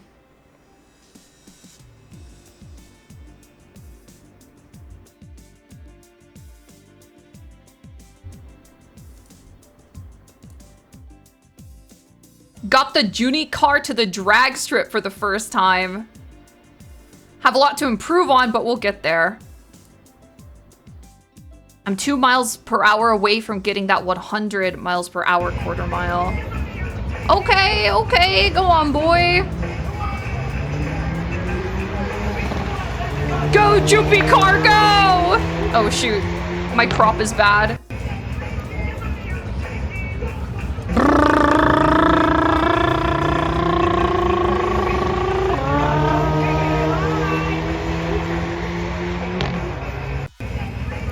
Junie, you are the reason I went to therapy. I hope you are okay. Good luck, One-sama. Could be taken in a few different directions. Thank you.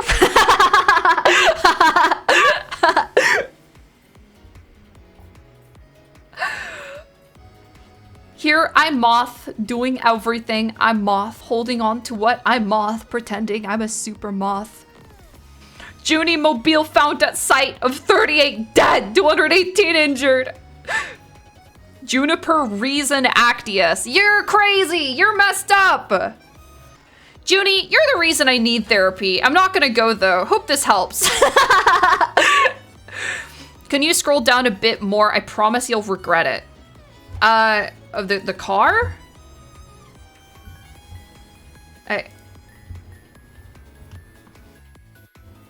The refresh? Love you, funny cheese bitch. The tag? But we already saw everything below this. We've already looked at all of this. Well, actually, I don't think I've seen this. Hold on. Let me take a peek at this first. No, that was just the one that was like sitting. Okay, if there's like something that I missed, one of my mods can just link it to me, okay? What the hell was that? This? We already showed this. Meep sitting on Play-Doh with a little whip.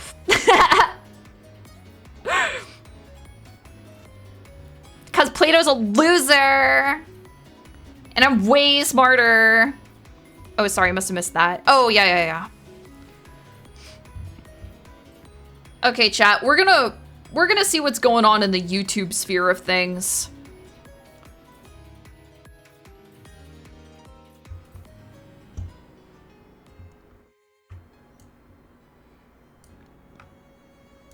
Yum, slop time. I want to finish the Gemini thing. I want to do that because I don't really remember it that well. Shrimpicity. Wow.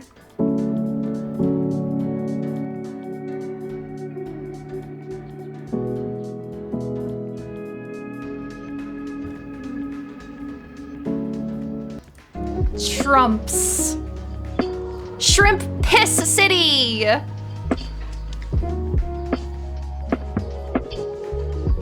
This is just great. This is just excellent. Not a care in the world in those eyes. What the fuck? These shrimps aren't mentally ill. How am I supposed to find this entertaining? You need to sit down and breathe. Sit down and breathe and look at the shrimp. Look at how it's not even doing anything. Look how it's just standing there. Good God, I could devour that spot prawn. Hey!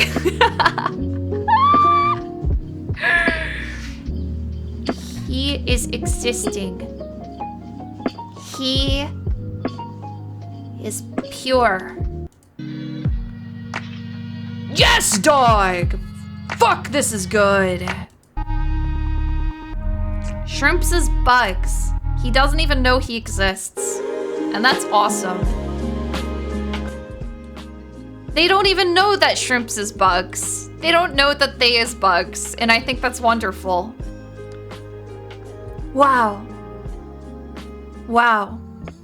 He don't know that him delicious. He don't know. But when I had my shrimps, I let them know that they were delicious because one time I made shrimp Alfredo and I sat down in front of them and I ate it. I let them know. I told them. My scrimps. Fucked up. Maybe you should be locked up.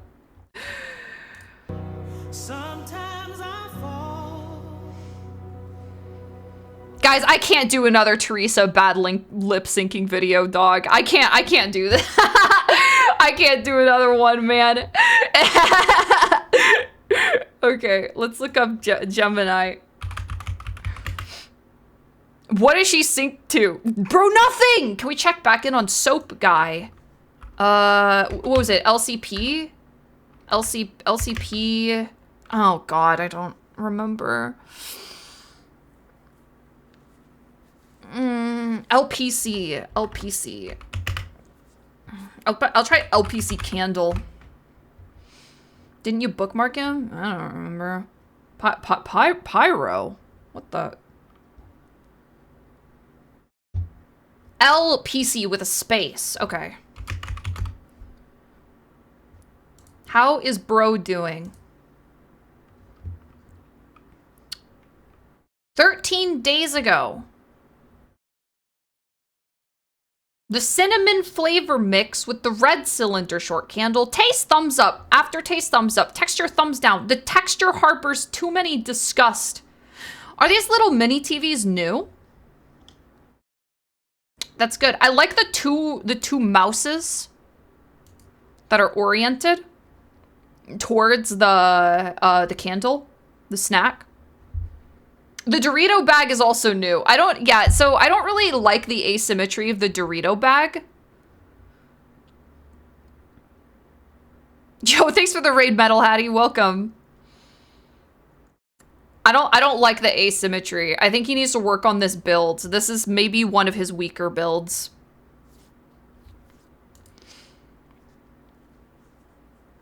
Now, hold on. The tinfoil wrapped around the bases of the little mini TVs is a good touch. It is good for redirecting. Yeah. Yeah, that's quite good. Okay.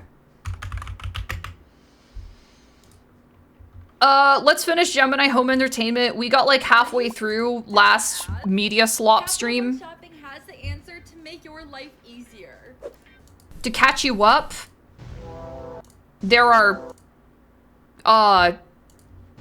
there's a planet allegedly called the Iris. Not a planet, more like an elder god that is communicating to the Earth through AI, maybe. And also, there are creatures running around that are like skinwalkers that imitate people, and that's kind of cool. What was the last one we watched? It was... Wait, did we watch Image Visualizer? Hold on. Sleep Image Visualizer? I don't actually know if we watched this one.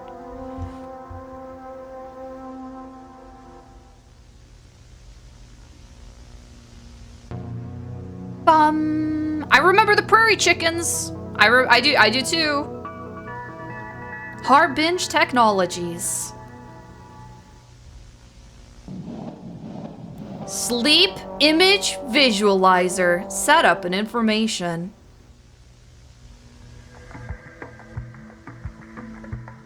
So, how is it different from our world? Oh. I guess I get... Computer connection port. Module power port. Headset connection port. Configuration panel. Module connection port. Hey, I don't think we should be visualizing people's dreams, because that we get Greylock out of that.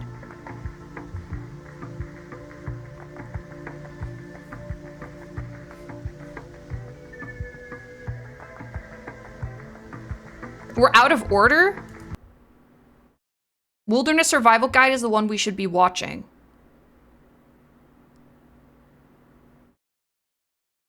What? Is that true?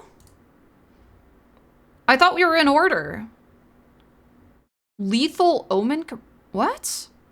Oh, why are these all viewed? I don't know. We also may have watched this last stream. Yeah, we watched this one last stream. Okay, we did actually. All right, so that person was wrong, and that's fine. I forgive you for being wrong.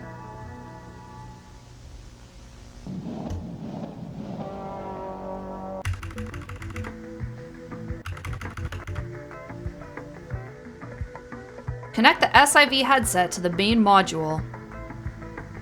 She's so merciful, our golden goddess. Thank you! Chat, have you seen Greylock? Greylock is fantastic. But this is like an unintentional introduction to Greylock.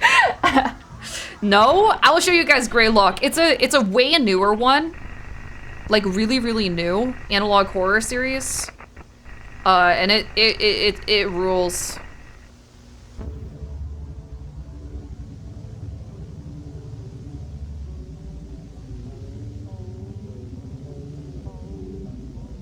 My tulpa!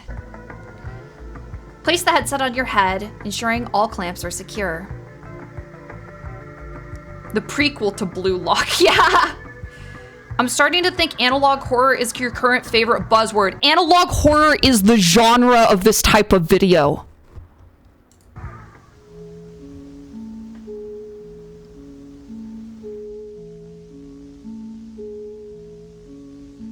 Good night. Good night.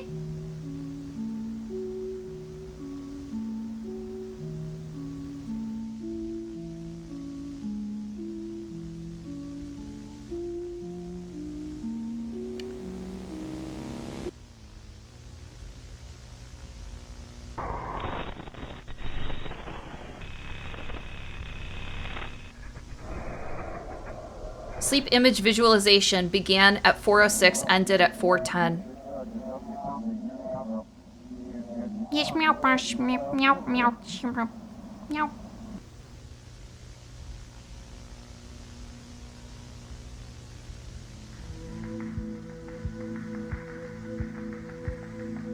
Upon waking up, check your computer for your fully rendered sleep image visualization.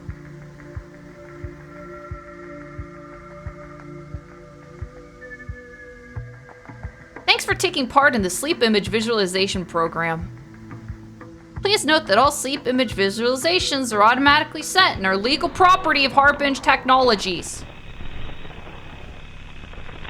Jack Dean began at 3 a.m., ended 6:17 p.m. Wait, AM ended at 6:17 p.m., May 9th, so 3 days. Oh, I'm covering up something. It's just a hand. It's not that bad.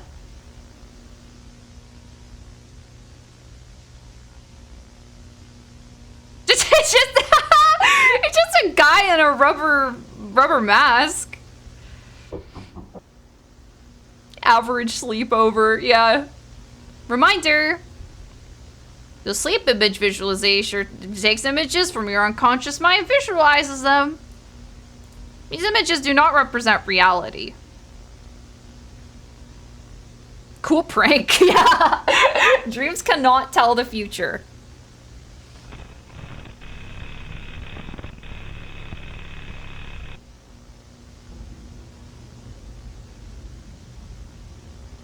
I was just having a lovely drink about one of my good friends pulling a little prank on me. Oh.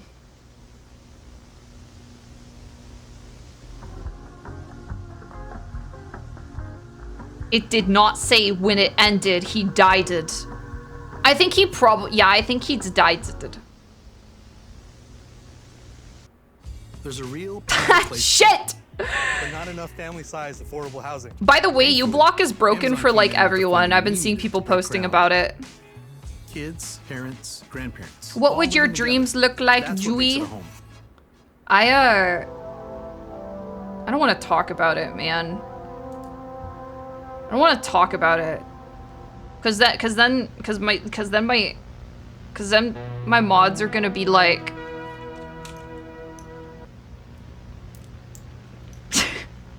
it's like people telling stories about D&D, which are my own words. It's not broke it. Go update it on the GitHub. Okay, well I forgot to do that, so.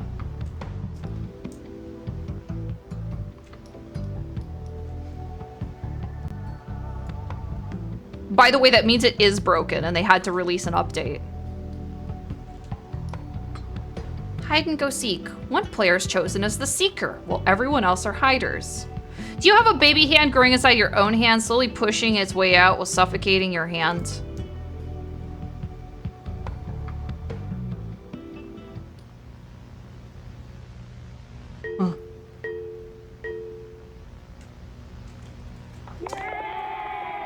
Git hub. How about you get some bitches in your hub?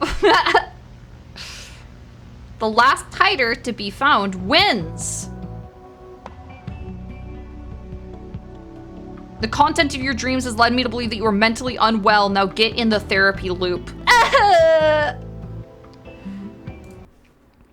Okay, fine. I had a dream that I woke up from this and I was like, holy shit, that dream was literally like having my own game sandbox. And it was like a dark, like fantasy, like RPG, and I made like multiple different character files, but then it was also kind of online, and I remember seeing somebody's character was kind of hot, and I was like, oh shit, I need to go back and change one of my characters to look more like that character, because I didn't realize you could do that with the character, like, creator. Like, it was like a specific thing, like a specific combination of like facial hair and hair that looked really good, and I was like, oh, okay. And I was like doing different builds and everything, and I woke up and I was like, there was like also like dragons and stuff. There was like dragons, bro. I had like a gamer dream. I had a gamer dream, man. It was great, and the game was great. It has to chase and tag the runners. When a runner is tagged, they freeze. If a frozen runner is tagged by another runner, they get to play again.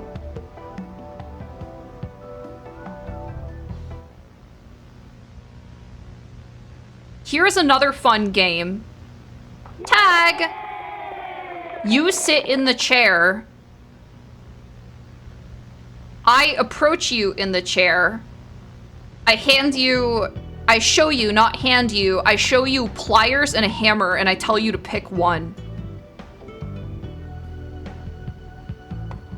Sardines is similar to hide and go seek, except one player is chosen as the hider and everyone else is seekers. The seekers count to 20, while the hider hides as fast as they can. When a seeker finds the hider, they try their best to hide with them. Oh, it's sardines. Yes, it is okay, obviously it's sardines.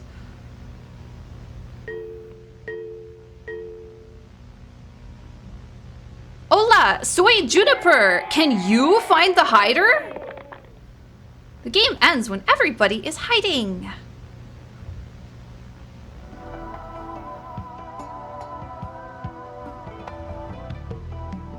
Feed the woods. All players wait until it is very dark and your parents have fallen asleep. Sneak outside very quietly and gather all of your friends. Go into the woods. Dude, I love this one, man.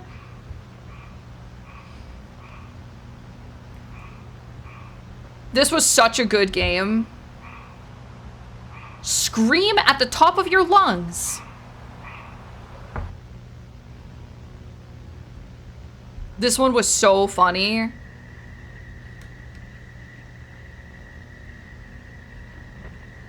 It was so funny. You go out into the woods and scream really high pitch at the top of your lungs and see what would show up.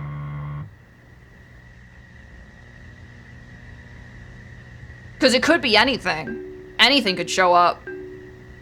Mostly things that are attracted to high-pitched screaming would show up and try to find you. And that was really fun.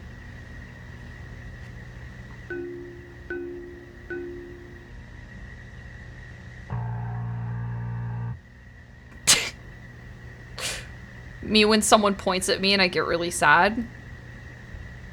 And I go...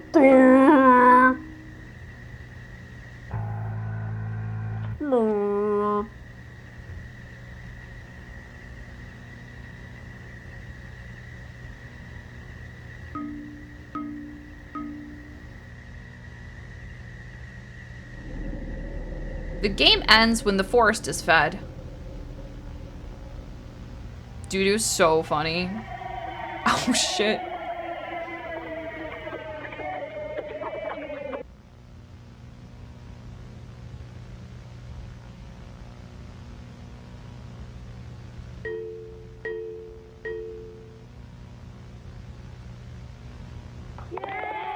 Found you! Oh no.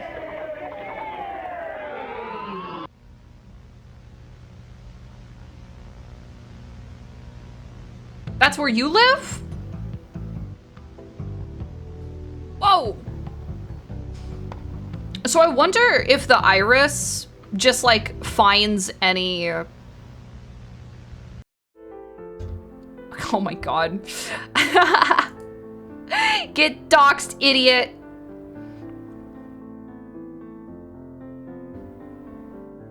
Because obviously the implication is that the iris is searching for life and consuming it, right? I wonder if the implication is that like the Fermi or like what is it, chat? Like the Fermi paradox? No, like Dark Woods theory, like all the planets that have life, intelligent life on them are trying to be really quiet. Because if they're loud, the iris will find them.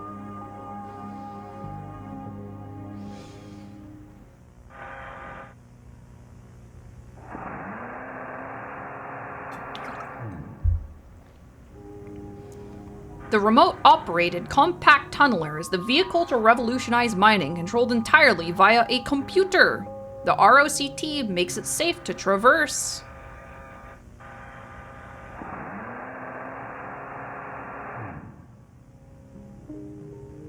Equipped with 4 treads on the vehicle's body, difficult terrain is no longer an issue. With highly advanced maneuverability, there's no need to worry if you get stuck between a rock and a hard place.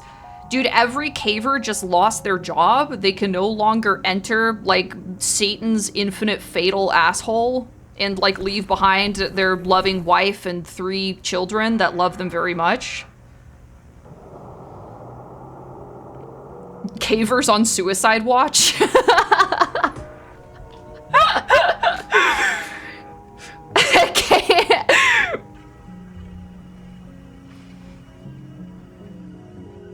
Yet another noble job claimed by AI.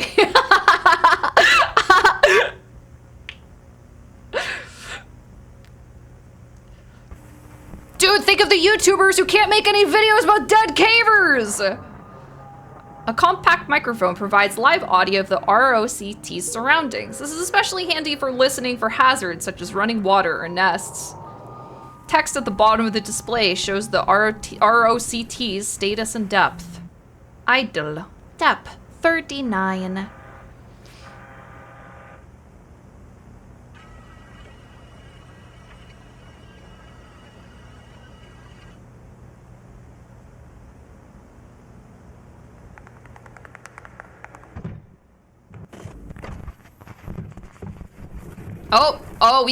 Oh, we're falling down a hole.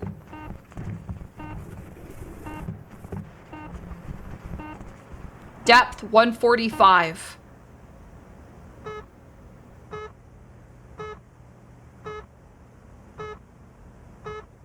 Undertale. This would be a cool horror game. Yeah, yeah.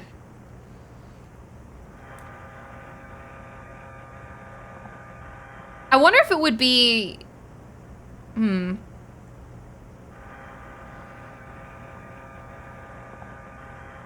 The problem is that AI can create more pictures of dead divers.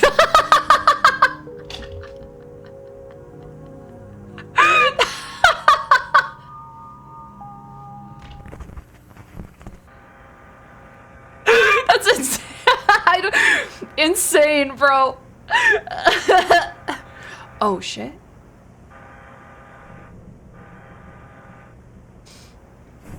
They kind of look like neurons, don't they? The threads.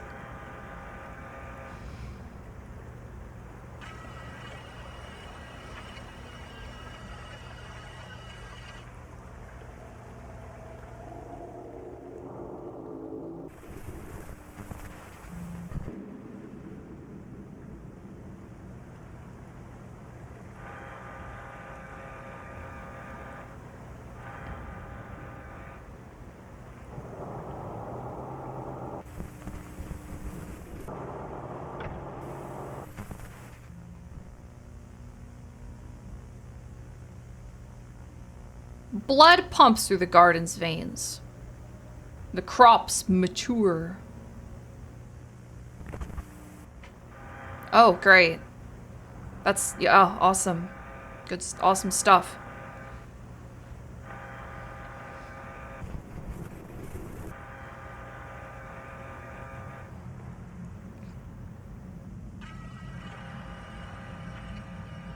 Huh.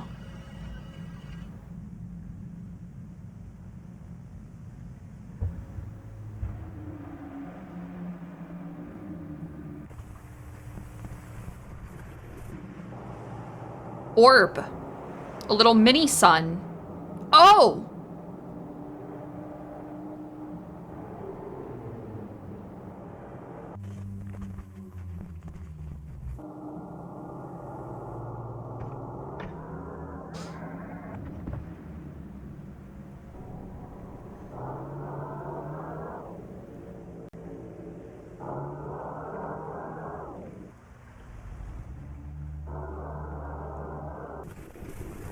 I guess those were the lights in the field.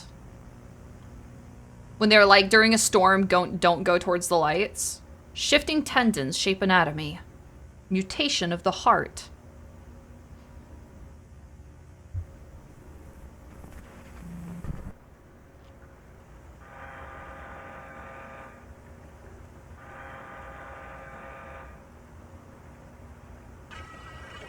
You want to see that circle turned inside out? No, no, no. No, I don't want to.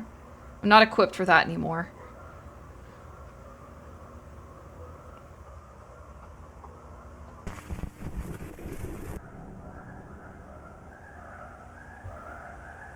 Low signal.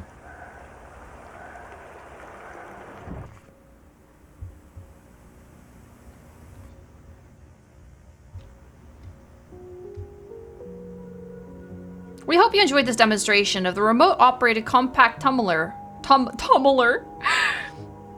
More information regarding the ROCT can be found in your booklet. Yeah, that was great. That was great. Advanced mining vehicle. Okay, chat. Okay, I'll go get the new uBlock on GitHub. 1 second. I just forgot to do it before stream.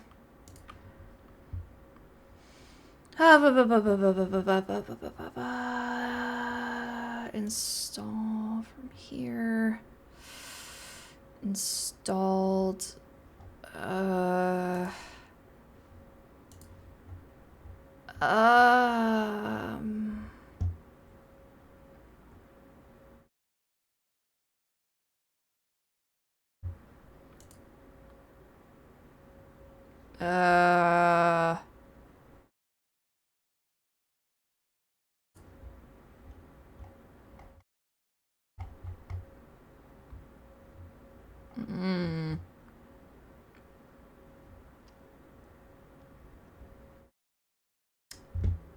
Okay, never mind. I don't get it. Here's deep root disease. Since 1983, Nissan has been assembling award-winning vehicles for you, right here in America. Yeah, it's not straightforward. Yeah. I just can't be fucked. You can try another ad blocker. Yeah, I think I'll just click skip on the I think I'll click the button that says skip. That's fine. Deep root disease. An educational film. Do you get it, chat? It's a parallel. It's a parallel to what's happening to Earth. There is a veiny mass inside of the Earth. It's a disease.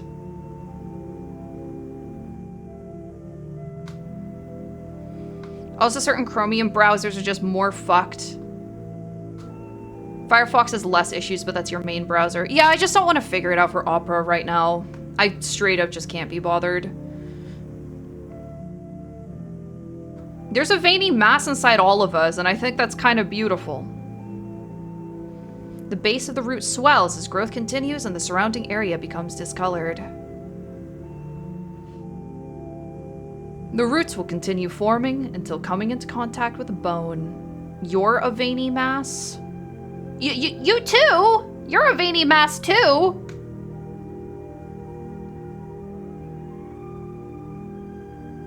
Contraction. Do your veiny mass contract? The following demonstration will explain how an individual may contract deep root disease.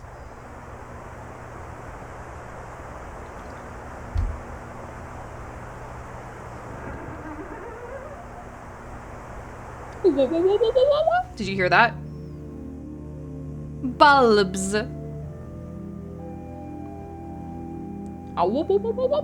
Typically appearing on any normally exposed part of the body, arms, legs, necks, etc., bulbs are the first visible sign of deep root disease. Bulbs can range from 2 centimeters to 10 centimeters, meaning the growth may remain unnoticed for any amount of time. I would notice a 2 centimeter bulb on me, just for saying. For the first few hours of appearance, bulbs feel hollow, maybe pressed down. Once rooting stage begins, the bulb will become solid. Those affected may experience pain when pressure is applied. The area will become inflamed as rooting stage progresses, and small sores may appear on the affected area. As rooting stage reaches its climax, these lumps will begin to form more rapidly. Inflammation then abruptly halts as sprouting begins. Oh. A little sprout? A little sprout? Diagnosis. If you believe somebody you know has contracted deep root disease, proceed with this very simple diagnosis test. Check for a bulb on exposed skin, for erratic muscle spasms. They're home for unrecognizable smells. Oh. So it only you only get a symptom and it already starts rooting in 2 hours. Ask if they can recall their mother's name, if they have stopped dreaming, if they have felt new bones. If 4 or more of these tests describe an individual you know, they have become something else. Proceed with protective safety measures. That's someone else now, so go ahead and proceed. Sprouts. Yeah, you have any new bones recently? Pants grab. Ugh, what? No?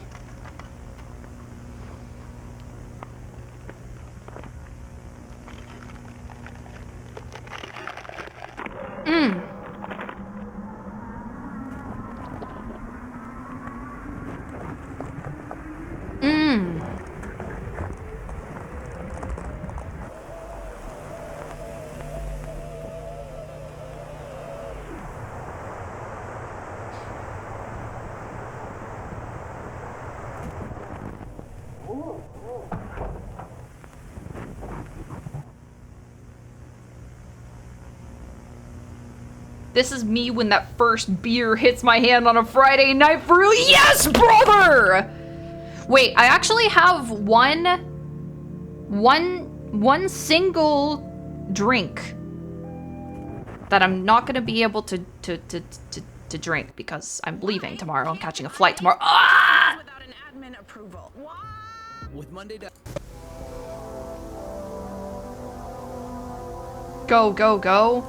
Dude, I also kind of have to use the bathroom, so I'll be back in a minute. BRB.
Question. 1, do you like dark chocolate? 2, how dark is too dark? Like 90%, 92%, 94%. What a fast pisser. Thank you. 85%, 90% is too dark. 70% max.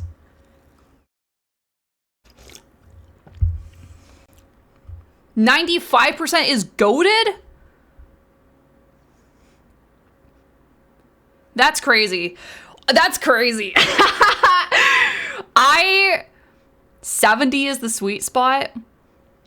I think anything above 90% becomes a very specific acquired taste. And I think a lot of people don't really some people don't understand that because they're like, because they don't really like, you know, like you can say that you like dark chocolate and they'll give you like a 94%. You just have to be like, oh, thanks. But inside your head, you're like, this is not edible. This is for those dark chocolate people, you know? Yeah, bitterness is an acquired taste. Yeah, I don't know. Maybe it's like beer. At what point is it not even a sweet anymore? Yeah, because there's a point where it becomes just like not a candy anymore. It becomes something else. So like a bitter log. It becomes baking chocolate. Yeah.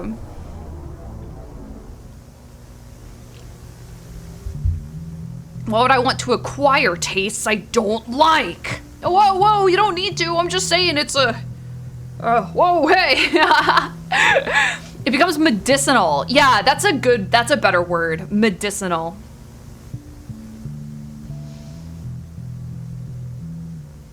Wait, what are we looking at here? 84% completed of what? My bad? I used to smash baking chocolate when I was a kid. I think I would too, honestly. The study of assisted technological progress via AI learning for the following purposes. To predict and prevent future technological failures. 2, to advance in the field of technological discovery, especially computer processing and memory. Okay, we're doing AI experiments.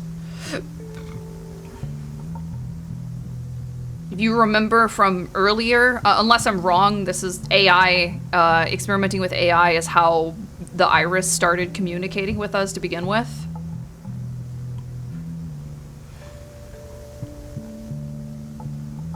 The above image displays a video game demonstration created to showcase the graphical capabilities possible with recent advancements. Dude, so good! So good!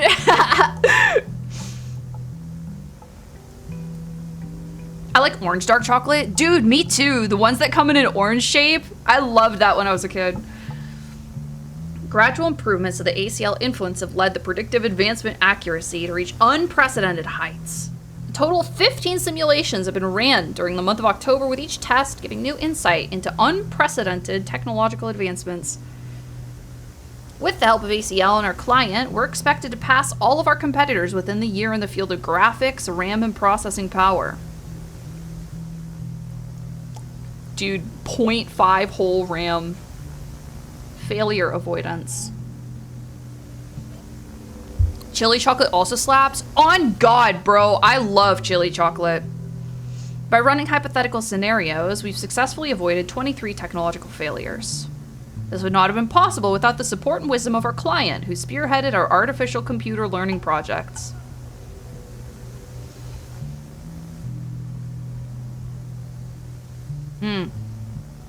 Spicy and sweet is so good, dog. That's why I like pepper jelly a lot as well. Like cream cheese and pepper jelly on a cracker. Oh, fuck. It's like a dessert, but also a snack, but also like something different. It's like a sweet, savory. It's like everything. It's so good, man.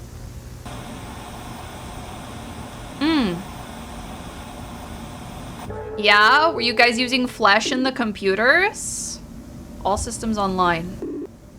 Activating transmitter array. Eesh.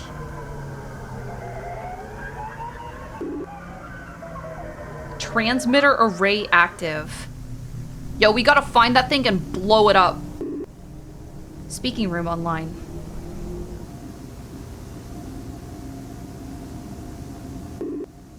Entering prompt.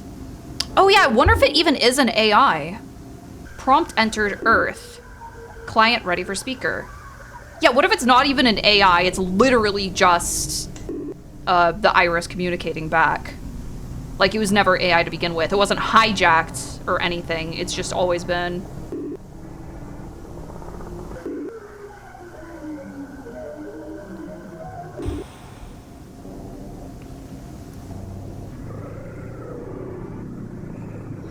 Mary sees the gateways die.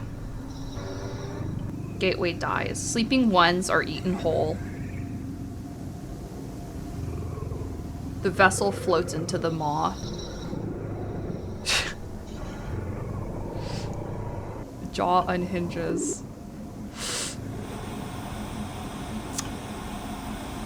He kinda bites nail. He's kinda...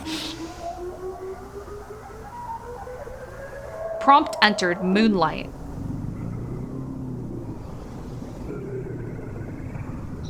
New things roam the feeding grounds.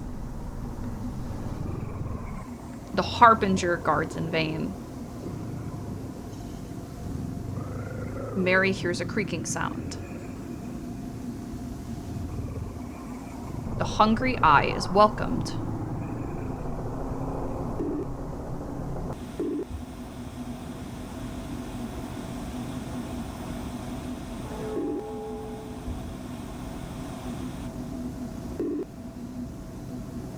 Entering prompt Jack.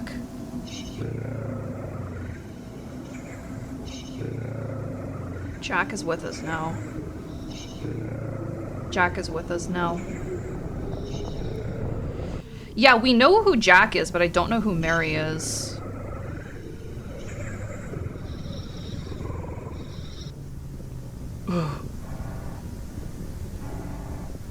I figured Mary might be a metaphor, but I think Jack is like literal. They literally mean Jack Wilds from the person who made the Wilderness Safety Guide.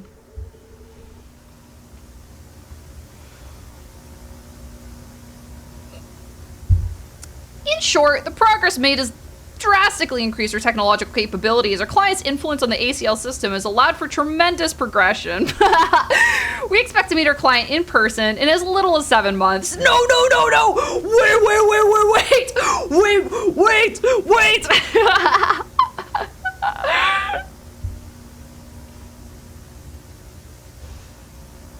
Monthly progress report.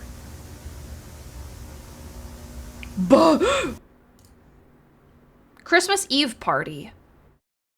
None of it. Which issue have you experienced with ads on YouTube today?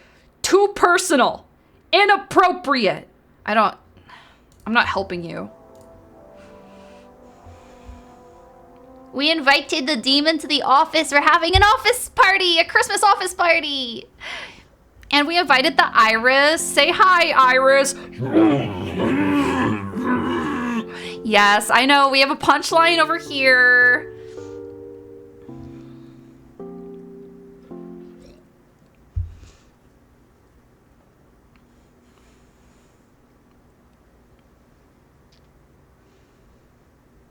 $1985? Like Germa? Yeah, I think so. It said Mary. Oh, shit. Fuck. Videography, Jack Dean, Mary Dean. Oh, I can't. Yeah, okay. So I guess Mary is a literal person. Yeah.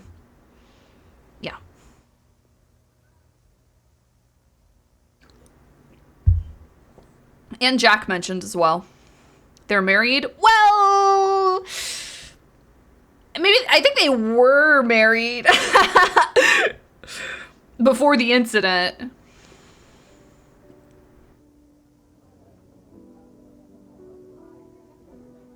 Wow. Christmas. Wow. Your snowman looks like shit.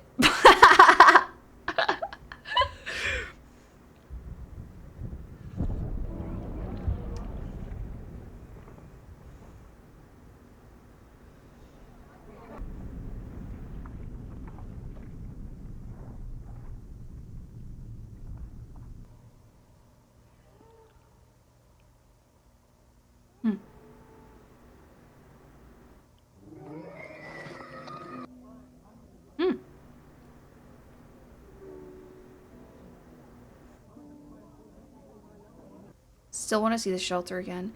Yeah, I want to know why there's a dome in it.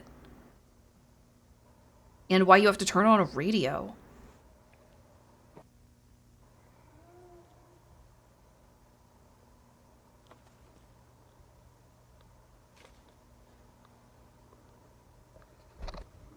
Oh. Yeah, shelter. Unless it's not a shelter at all.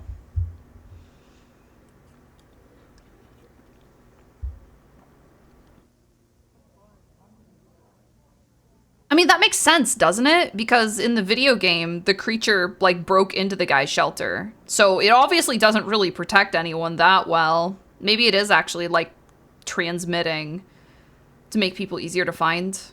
Easier to eat up. Nom, nom, nom.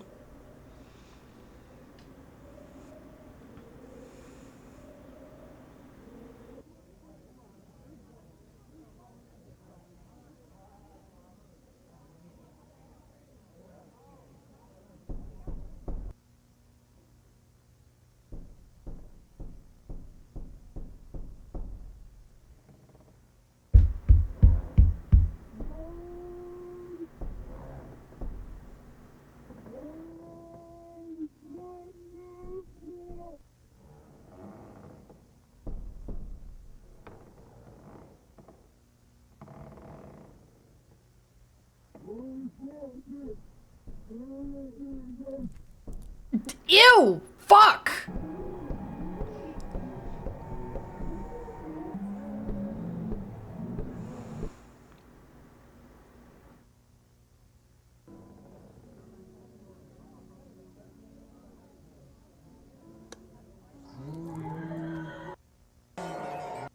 Ew, no! Put away your flagellates!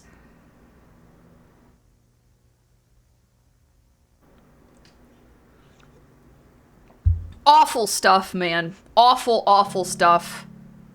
The Lakeside Cabin, home of celebrations.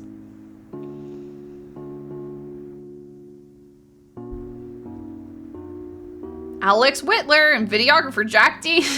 They look great. Handsome! So handsome. Mary. Oh! She looks kind of yonic. Hold on. Let me turn off my Nightbot command. Jen, we are so excited to show you the commercial we made for We are so excited. 1 moment, please. Timers. Delete. Delete. Delete. Yippee! Welcome back.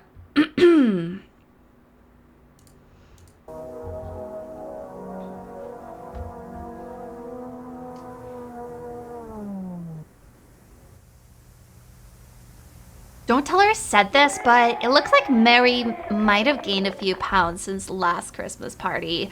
Oh my god, do not bring that energy to my office parties. Holy!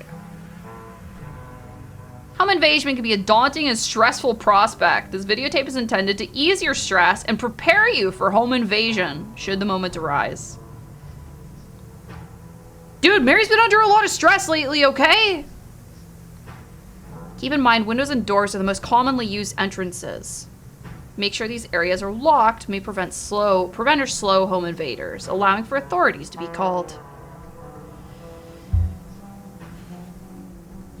A number of security systems can be installed in a home, including cameras, motion detectors, and alarms. All these systems may be disabled via blunt force. I accept all women, even those made of exposed nerve endings. This guy is a woman respecter. Amen. Period. That's very, very progressive of you. But I can't help but feel like it's a little performative.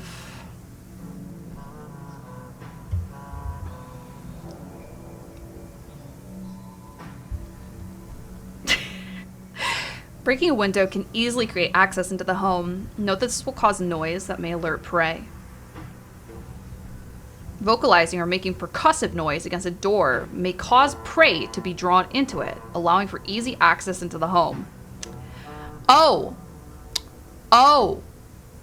Burrowing underneath the home's foundation can create access into the home from below, allowing for easy access between nests.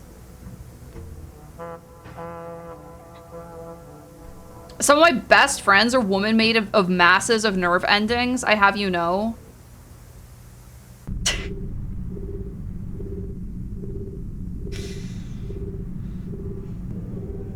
This is how I see the Jumfies.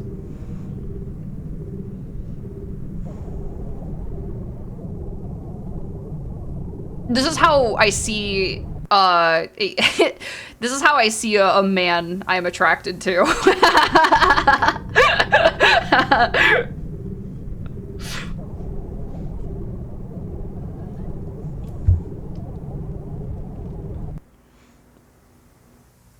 Go to jail, dog. They have to catch me first.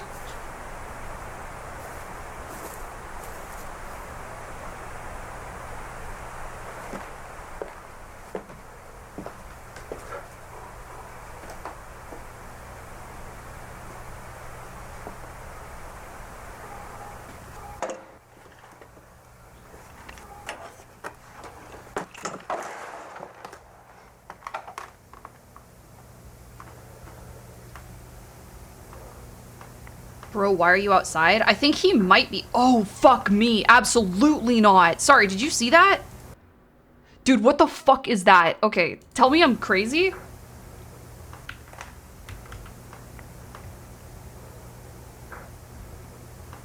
I think he might be the hunter. I'm not super sure. You're crazy? Okay.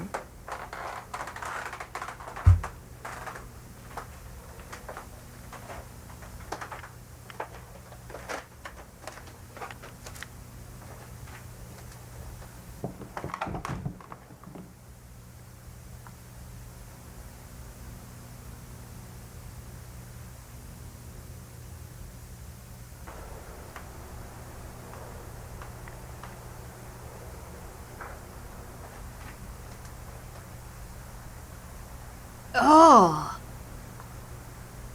What the fuck?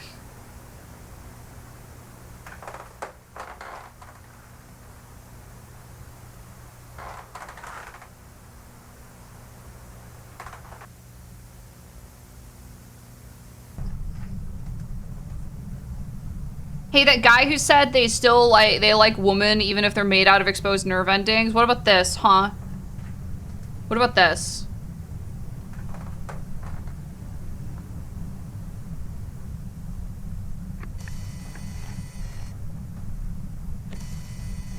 What the fuck?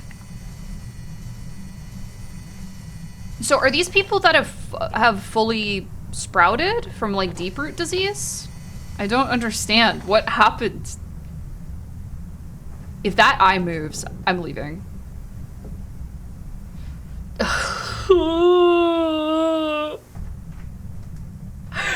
Bye. Bye. Awful. Awful, awful, awful.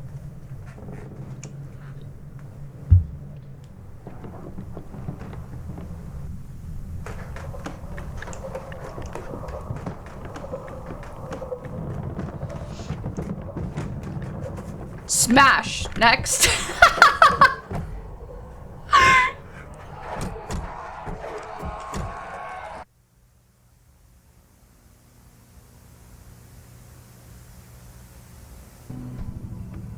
Home invasion. Help. Help. So, why? So obviously the skinwalker creatures can mimic people, but what do they do to people? Do they turn them into yarn? Or maybe those are people that have fully bloomed from the deep root disease. I don't really know. With hotels and vacation rentals, Booking.com has something for everyone.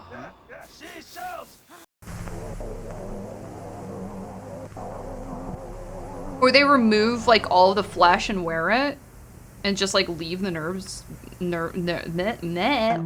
behind.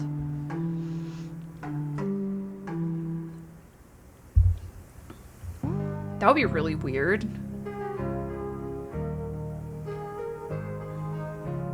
After 12 long years, Crusader 5 successfully completed its planetary flyby mission, resulting in a plethora of new data and photographs.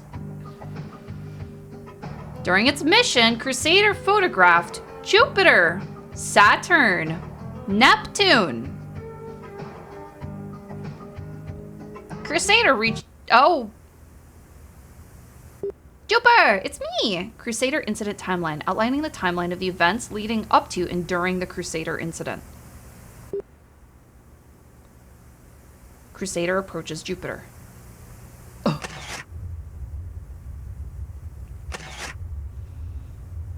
I'll show you guys a Jupiter incident.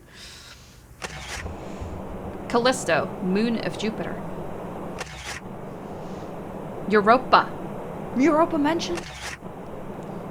Io.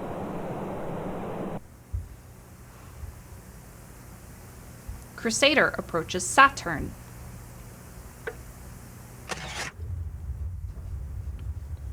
Germa, 1985.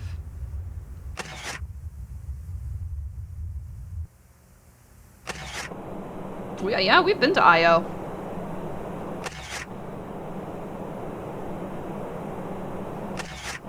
Jupiter's moons? I think I have COVID.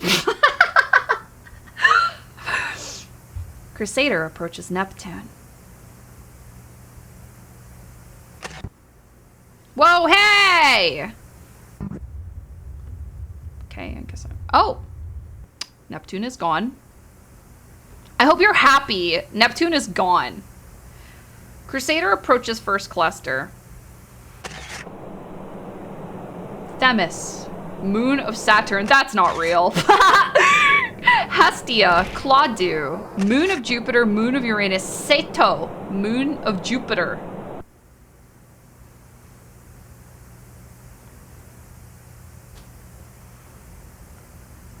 Fuck ass planet. Cyst, moon of Iris.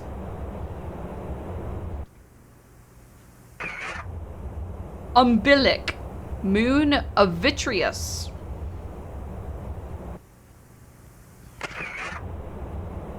Eucos, moon of Iris. Macula, moon of Iris. Oh, why is that one veiny?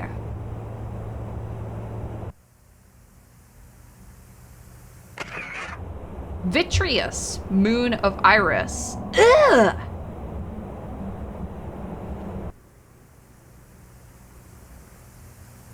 Crusader experiences sudden gravitational pull.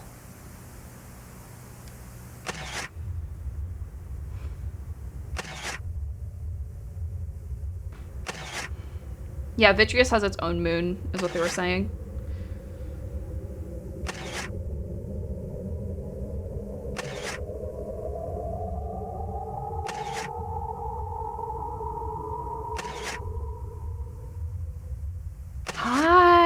Hi, Iris.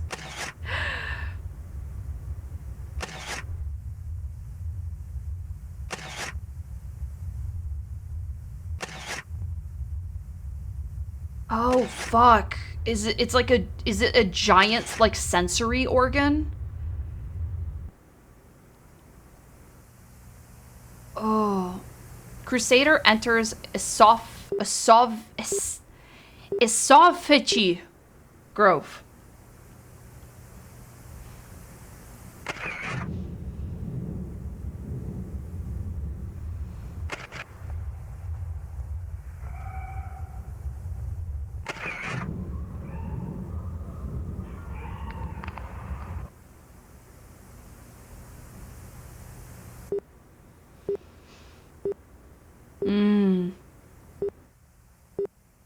Respiratory spinal complex.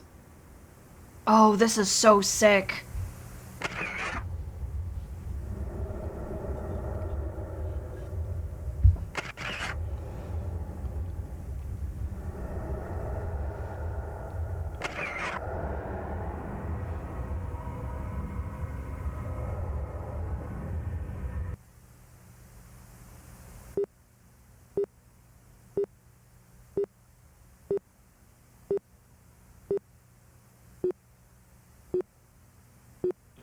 Crusader approaches conscious mind.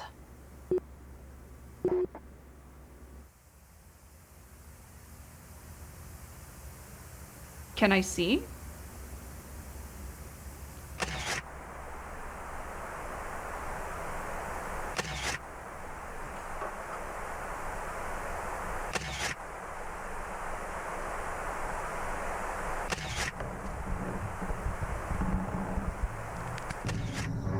Oh.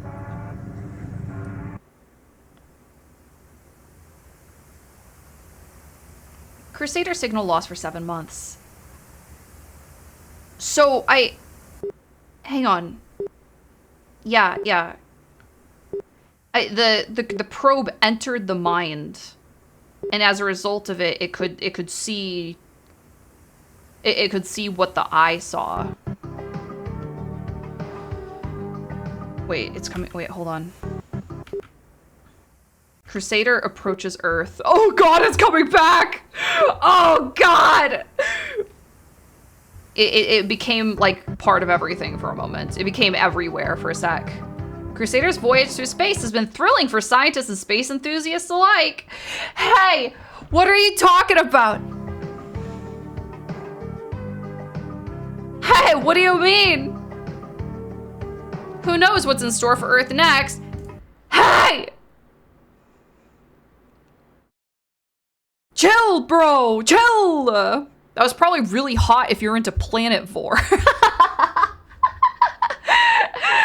Yeah, that's probably great if you're into reverse birth. Boring for me though, because I'm not interested in any of that. Yeah, that was sick as hell. That was great. That was fucking awesome. What the hell? So it is like an all-seeing thing.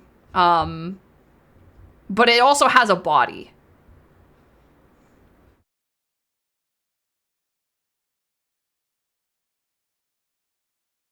But I wonder why it's making like why it makes weird hand things. I don't know why it makes skinwalkers. I'm not quite understand that part.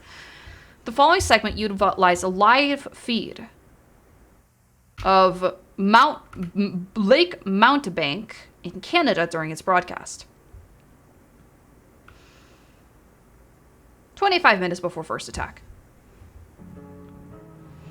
Tonight, mostly cloudy, lows around 25 degrees, light snow around 12 with a brief harsh winds. I don't see shit, boss.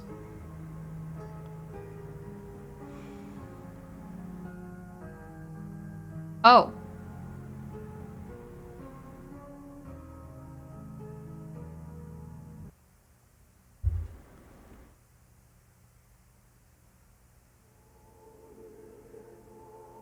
The scouts are maybe like pre-digesting. Yeah, I don't know.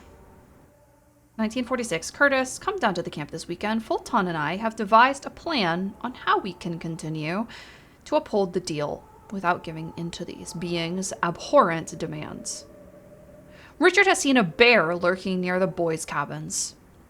We will go out and shoot it. If the statue wants a sacrifice, it will have to settle for this. I will be a pawn no longer. Curtis, I tell you this with complete certainty. If I could do it over again, I would never have made that deal. Glenn Arthur.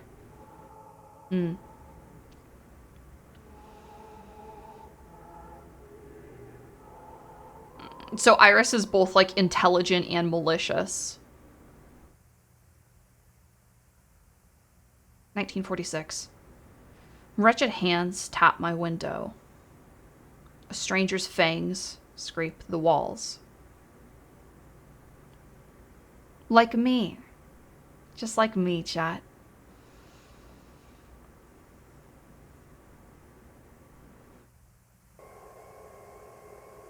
Right thigh.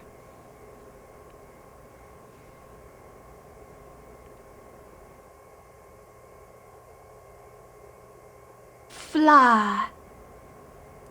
Bo Nadler. Neck region, underside. Fly.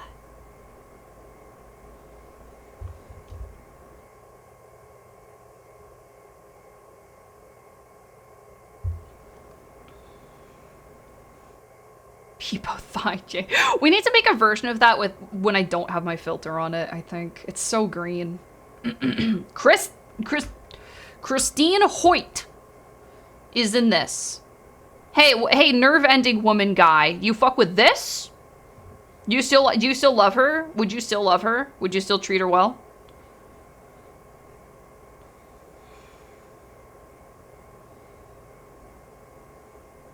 Darcy Ogden. All women so far, by the way. Mary Dean. Fla.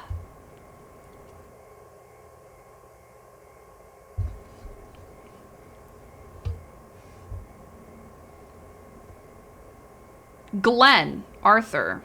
That could maybe be a woman name. Maybe. Junie, would you still stream for us if you were a metaphysical planet-sized flesh nerve creature? Maybe.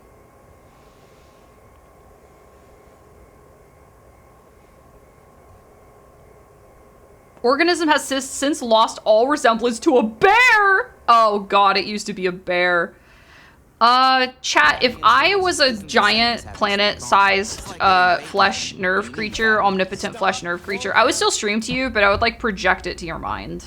You know? I wouldn't like make you go to your PC. I would go live and all of you would freeze and start drooling a little. Oh, useful. Yeah. What if I was at work? Well, that's just inconvenient for you, I guess, but maybe like figure out your priorities. How about this? I would stream at an overlay. An overlay over your mind and vision. So you can still like drive. Sleep image visualization. Barry Johnson. 2:30, 2:34 ended. Or I could just replace this guy. Yeah, that would be good too, I think.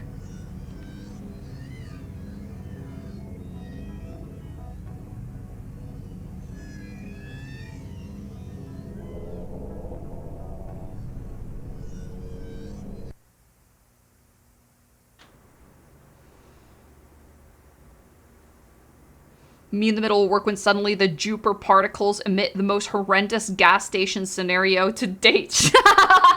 With Isaac gameplay in the background. Some shit that only an eldritch planet-sized nerve-ending creature could come up with. I can't even begin to fathom.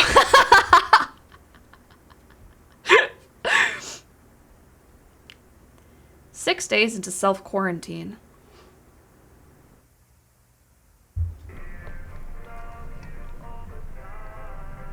If you had the chance, would you do a stream on the Vegas ball? Dude, I don't know. With how like the general public reacts to VTubers, I don't know. It kind of scares me.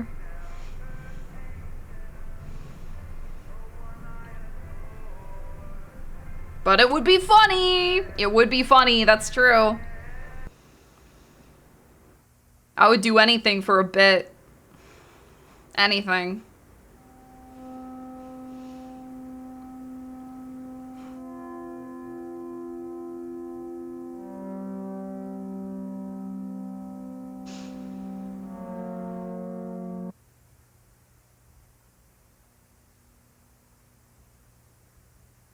"27 days into self-quarantine."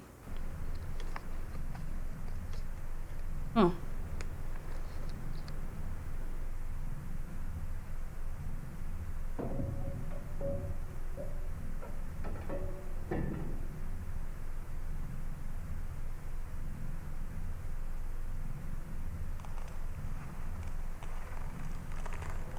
I have a weird crack theory. I'll get to it after the video.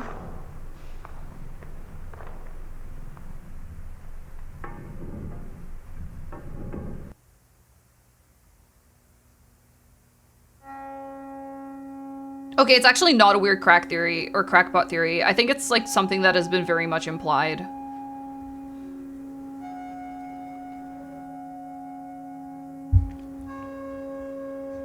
Nature's mockery.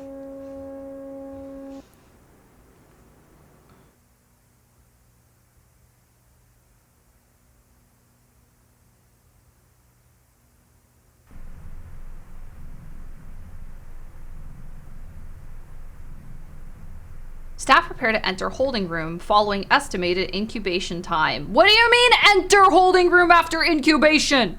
Staff are equipped with protective suits to avoid contact with deep root growths.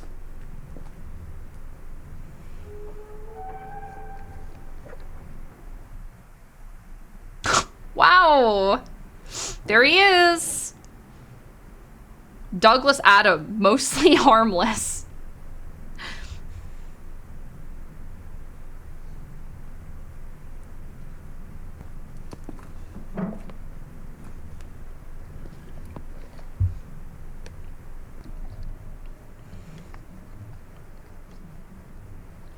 He looks healthy. Yeah, looks good. Itchy. He looks itchy. Oh, yuck.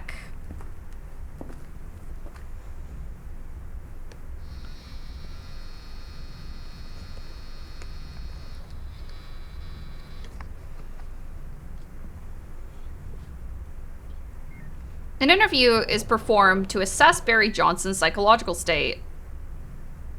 If you could just sit in that chair right there.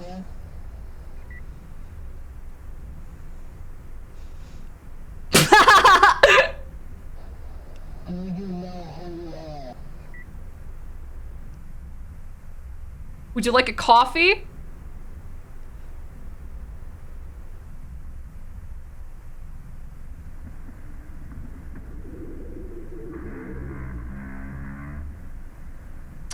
Oh.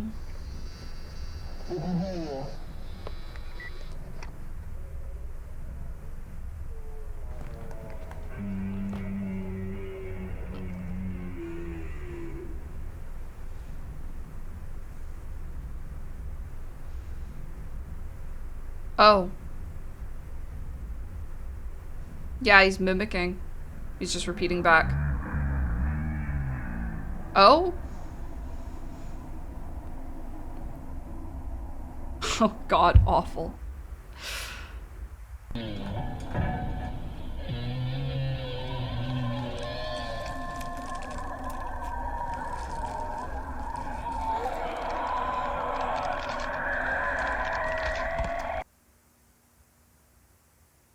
The interior of Barry Johnson is discovered to be occupied. Flesh terror son or nerve daughter, chat.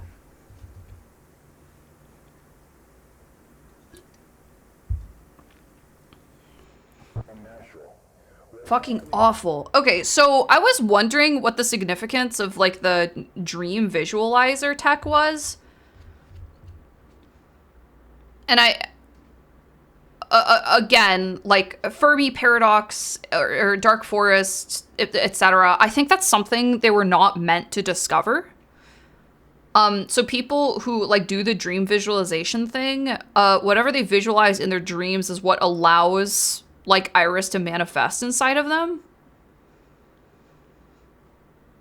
So, and that's why like people who do that and then they start to get the deep root disease. And then they turn into, like, they just amalgamate, you know? I think that's how that works. It just, like, how they started communicating with Iris with, like, AI, in air quotes, like, through an AI. I think this was just, like, technology that we weren't supposed to go that far, you know? We weren't supposed to, like, actually visualize dreams and shit, because, like, it you know, it'll cook you. It'll let Iris find you.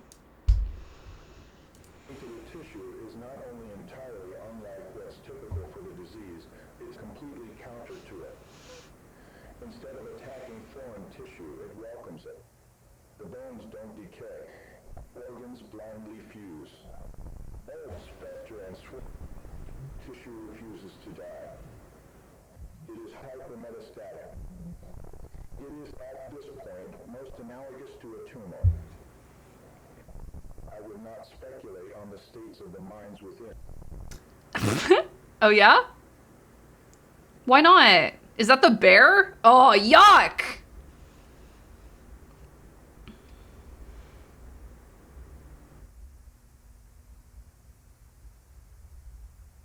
I have seen a vision.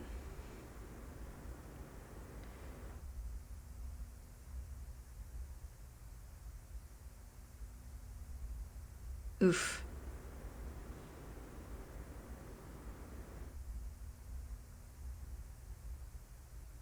If you need to use the machine, then how did it get the bear? Good point. I don't really know.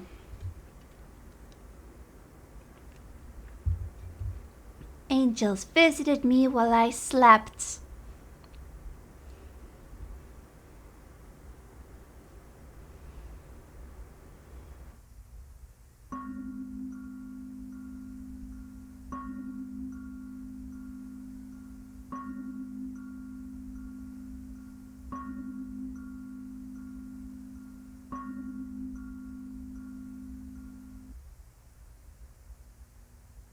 Who am I that the hosts of heaven would commune with me?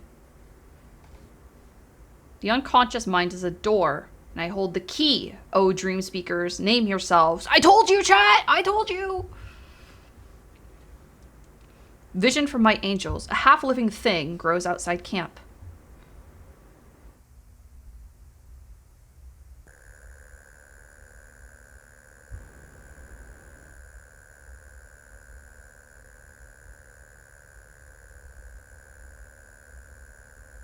A statue carved in their likeness, arms reaching out like a child's.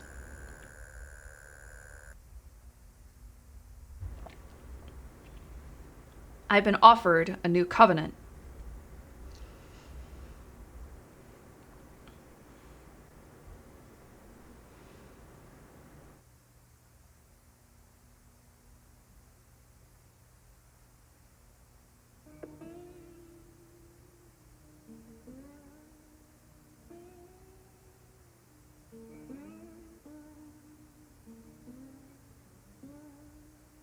Hmm.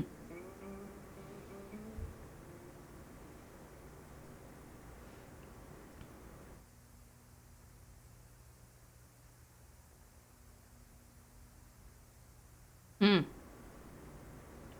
That's the antenna they were using to transmit signals to Iris. Deal is broken. Womp womp. Wow, you broke it real fast, huh?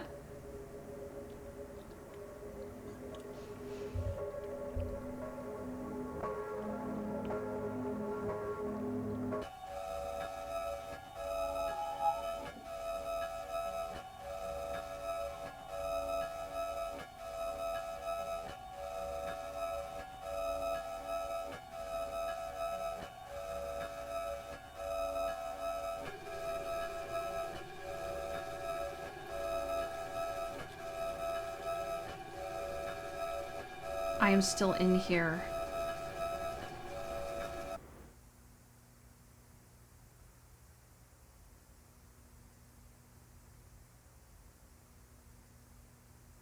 Yeah, I mean, that makes sense. The AI story writing makes a lot more sense in context now.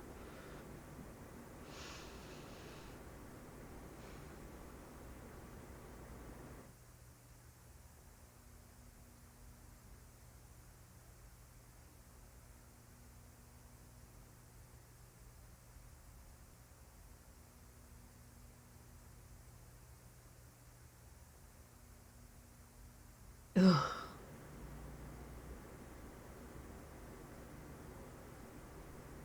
Oh, Mary, you're so pretty. Oh.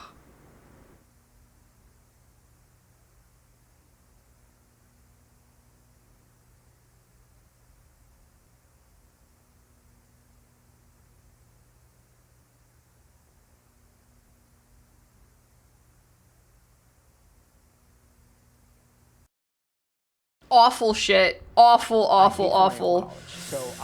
Ugh, awful stuff. So that was, yeah, that was a year ago. 3 out of 4? What does that mean?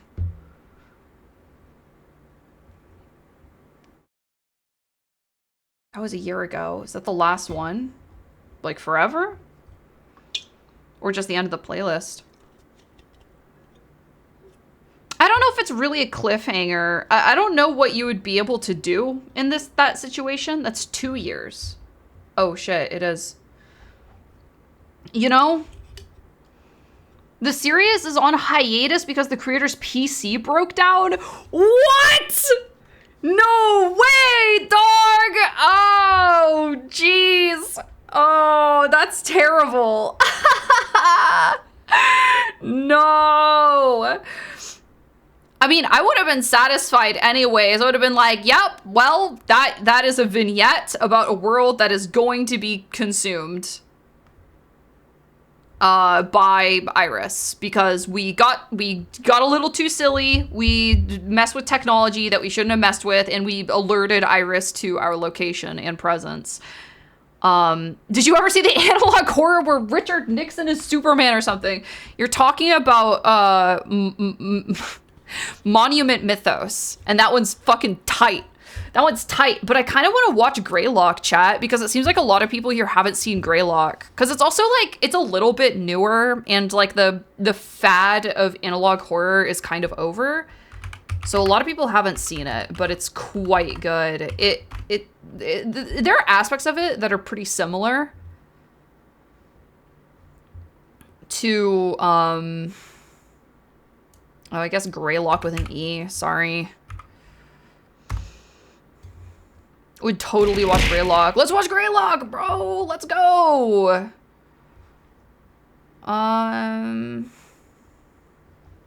Hold on. Is the first one? And welcome back to. This is a fucking. What the hell is this? Get out of here.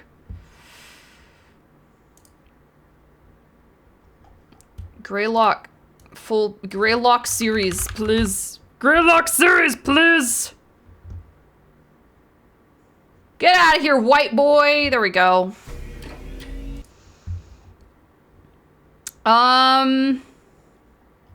It's just this one is pretty long, so I'm not sure.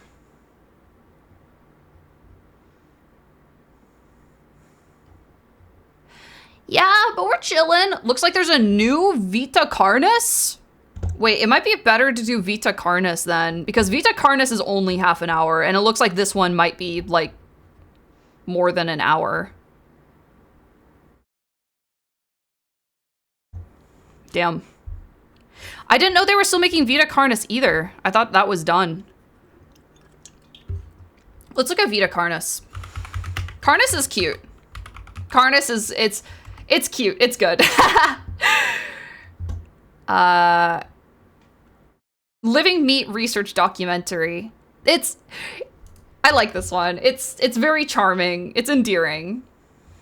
Whoa, one of these is, oh, okay, so that's just the full video. So we could just start with this. Oh yeah, Vita's Carnis piece just dropped. Hell yeah, baby! Let's get caught up on, like, the YouTube horror series then. Classified material. On planet Earth, life has thrived for millions of years. A little Creatures quiet. big and small have found ways to adapt and evolve to flourish in all types of environments. Yay! From barren wastes to lush forests, life can be found. Earth has homed these creatures since the dawn of life itself. Only until very recently, things have changed. New life forms have appeared all around the globe and completely changing the balance of nature and what we know about evolution itself. That is why we, at National Living Meat Research, have been studying these new species, trying to help educate everyone about these creatures and their wondrous ways of life. We can't do anything that isn't like Meat Court. Since their explosive arrival across the globe in 1931, there has been much debate on what these newcomers are and where they came from. Are they extraterrestrials coming to invade Earth? Or are they demons who come from hell to purge humanity? From what our scientists have discovered, no. The origins of these creatures are solely to Earth, miraculously out of nowhere. We don't know why or how, but one thing is for certain, Earth is now their home. Welcome to Earth, what these baby. creatures are is mysterious and still not well known today. But here's what we do know. These creatures are comprised mainly of muscle tissue, organs, and bones. They greatly resemble animals with no skin, or store-bought meat. Because of these characteristics, they have been named accordingly as Vita carnis. The carni species consume decaying, organic matter, but their main diet is composed of raw meat, not including their carnis relatives. The carnis only appear in places where there is an abundance of crawl, which leads to the first creature of the carnis species, the crawl. The crawl is a growth of meaty tendrils that closely resemble the small intestine, the only difference being the dark red coloration. Hold on, I'm gonna... tendrils grow in a similar pattern as vines, water. Hang on. Just fungi. sit here. A primary stem structure is the host to divisions of other, smaller branches.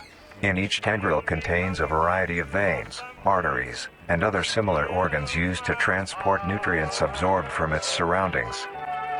The ends of these tendrils are equipped with organelles used to absorb water and organic matter necessary for growth. The source of these organic materials is mainly found in dirt and soil on surrounding surfaces. Chat, if you've ever moved before, like seriously moved, like what the fuck do you... Okay, so like... I have a big ass heavy AC and I'm probably not going to take it with me because where I'm going is probably going to have AC. Do I just like... Should I just leave it? Because it's like an AC unit. Places need AC units. Should I just donate it? Sell it? I mean, I don't really have fucking time for that. I'm dealing with like other shit right now. Leave it to the side of the road or sell it on Facebook Marketplace or something? Onto the curb? Yeah, maybe. You don't even know if where you're moving has AC? Have you even been there? That is why I'm traveling soon, chat. Using its root-like tendrils, it absorbs the material and processes it into usable energy. Although, the crawl also obtains energy through another means.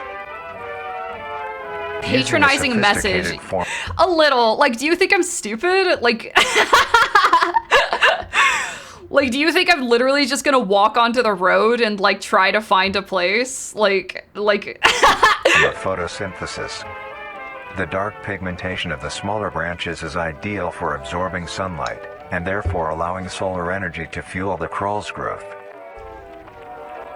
Because of its efficiency, I appreciate when people think I'm like a silly internet clown, and I think that's fine, and I lean into it sometimes, but sometimes I legitimately worry that you guys think I'm dumb, and I'm not. I mostly have my shit together, so thank you. I appreciate it. It thrives in almost all types of environments, easily allowing it to spread across the world, and can be found pretty much anywhere. Its recent inclusion in the ecosystem has caused many major changes in nature's balance. One may assume that the crawl's presence may outcompete any other competitors, but due to its unique life cycle, where old branches fall off and decay into nutrient-rich compost, all forms of life seemingly flourish instead. The crawl's abundance grants plenty of nourishment to all animals, from plants feeding on the decayed crawl, herbivores thriving on increased plant population, and carnivores feeding on both the abundant delicious snack of crumbled veins. The crawl as well. The presence of all these animals leave behind waste, which will be broken down and consumed by the crawl, and the cycle begins again. This form of symbiosis leads to an environment where all populations thrive. Imagine just a pack of veins, uses the crawl to our advantage. dried vein jerky. Because of the supernatural range that would actually be disgusting. It has been sustainably cultivated into domestic farms. The crawl is harvested and processed. Having said that, I fuck immensely with like chitterling, like what is it? Like dried like pork rinds and like chicken skin. I love that stuff. We don't think you are dumb, but anyone is capable of doing dumb shit. Yeah, and I'm asking you to trust me and asking you to, like, like, you don't need to treat me like a toddler, like, is what I'm just trying to say. Like, mostly people is fine, and I can tell that it's jokes. But sometimes people think I'm stupid. I'm not! I'm literally not, bro. I have a degree. I've been renting and paying my taxes for like 8 years now. The fertilizer, which greatly increases crop yield and quality. The crawl may also be used as a food source for humans. Sometimes things happen. This was about asking me if I'm sure where I'm going has AC. Holy! And reliably so. But due to its unkindly appearance and taste, it has yet to reach cuisine standards. The crawl also plays a very important role in the next creatures that we have been studying. Sometimes, in a crawl-populated environment, a node of meat may develop on one of the branches. This node will fall off and grow into a functioning organism, and go to live on as an independent animal. This leads us to the upcoming species that... The bean emerge from the branch and drop off in a little delicious pod. We will be discussing. The first of these creatures are the trimmings. The trimmings.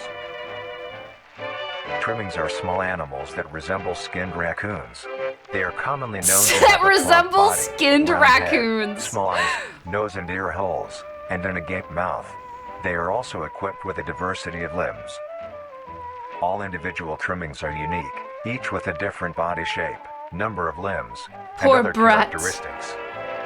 Brett didn't ask to be skinned. One thing they all share in common is that they are made mostly of meat tissue and are a well, maybe he did 20. ask to be skinned by being a D&D streamer. Ayo! if he was here, he would have thought that was funny, but he's not, so. No larger than a basketball. Its life starts with its separation from the crawl. It will wonder to find anything that is edible and able to consume. Although it is an omnivore, being able to hunt meat and forage for plant matter, trimmings are almost entirely scavengers. Their diet consists of rotting plants and meat, including, but not limited to, fruits, vegetables, roots, seeds, insects, and deceased animals. Although its appearance is unsightly, it is a cowardly creature, only fleeing, screeching, and hiding when threatened. He flees, screeches, and hides when threatened. He's literally just like a little rat, bro. He's a possum. Leave him alone. Because of its lack of defensive traits, it lies near the bottom of the food chain, making it easily overpowered and picked off very regularly by predators. Naturally, its population would eventually die out. This is not the case. What? The crawl constantly... Why did you do that? Don't show me fast images really quickly. It scares me. Stop that. Quit that shit. Below rabbits is crazy. Okay, to be fair, rabbits eat their own young. Mass trimming infestation. Uh-oh. 400 plus trimmings gathered under a large abandoned satellite dish.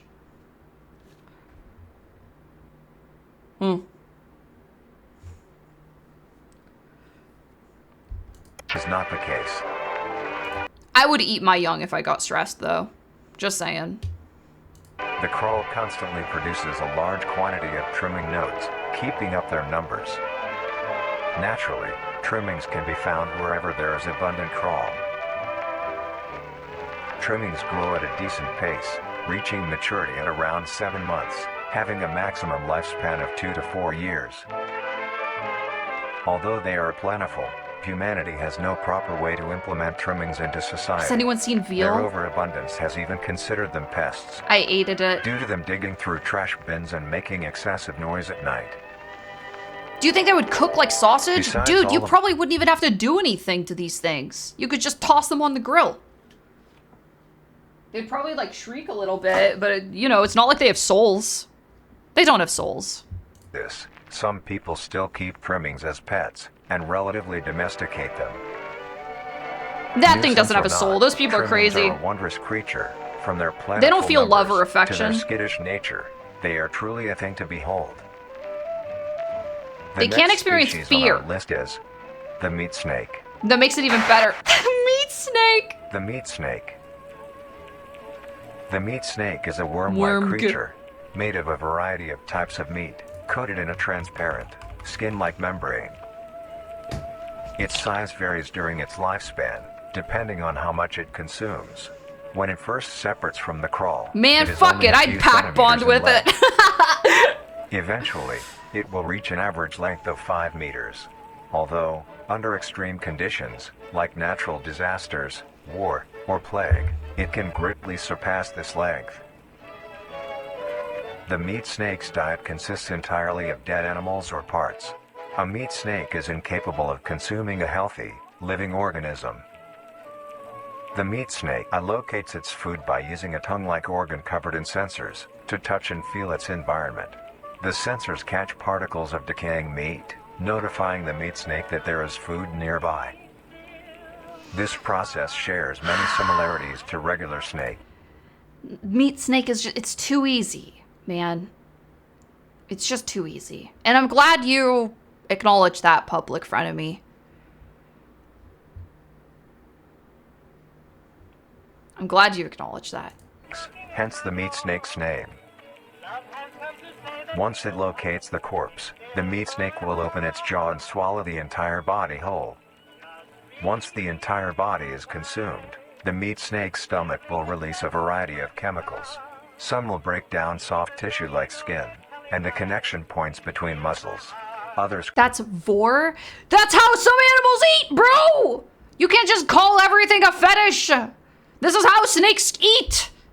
It's how they eat! It's how they eat! And you know what? I've always wondered. I have always wondered. Okay, so let's dial it back. I was at an 11. Let's bring it back down to a 2 really quick. I have always wondered. Obviously, eating is one of the most pleasurable experiences you can experience as a living creature. Obviously. Obviously. One of the most pleasurable things. One of the reasons to live, in my opinion. Sometimes you eat when you're not even hungry because you like it so much, because it feels so good to eat and like taste things. And that's what keeps us motivated, to eat, right? Because if it didn't feel good, then you wouldn't eat and you would starve. Where are we going with this? Okay, well, so obviously, like everyone has different methods of eating, but all I'm saying is that eating an animal bigger than its head probably feels really good for a snake. Like, probably feels so good. Like, so we don't understand it because we chew our food, and we taste our food, but it probably is like, out of the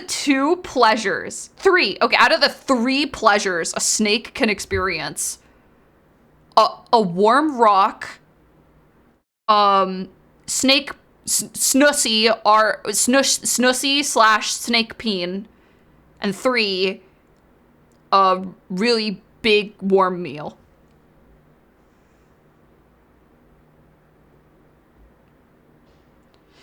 End stream now.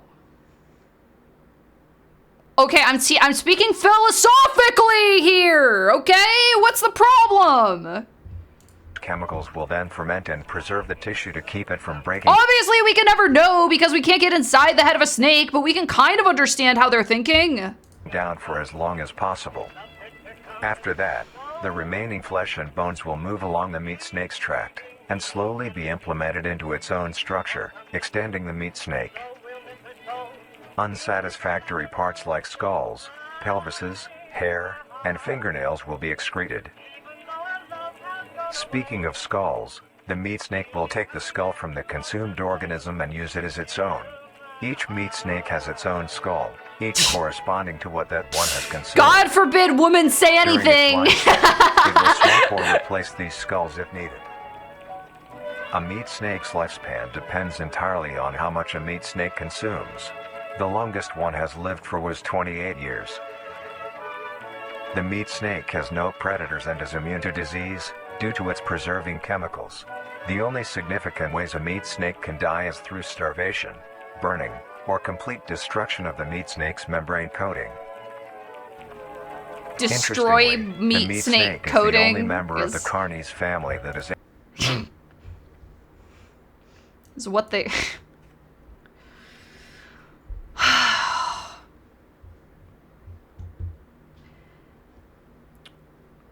All is a it's a.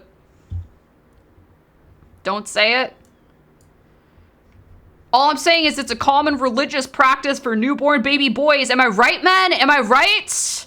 How about what? Yeah. Hey, have you asked your mom about your meat snake coating? Have you asked your mom what happens to your meat snake coating? Ayo, dap me up. Hey, I wouldn't know, but I'm sure it's not great.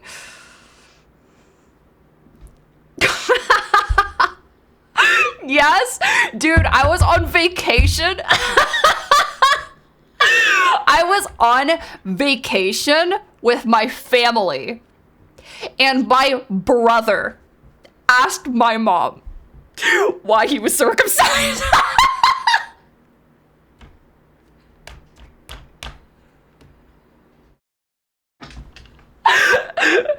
And of course he couldn't ask my dad because as the Junie lore goes, as my biological dad is very dead. So it was just my mom. So it was just my mom. And she had to be like, well, your dad and I, we thought we thought it would be best if you looked the same. If it looked similar.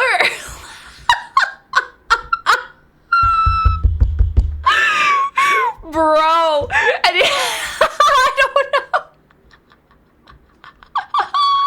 It was so funny, dude. I was like, holy, I'm just gonna, because everyone's comparing all the time, right? Dude, I don't know.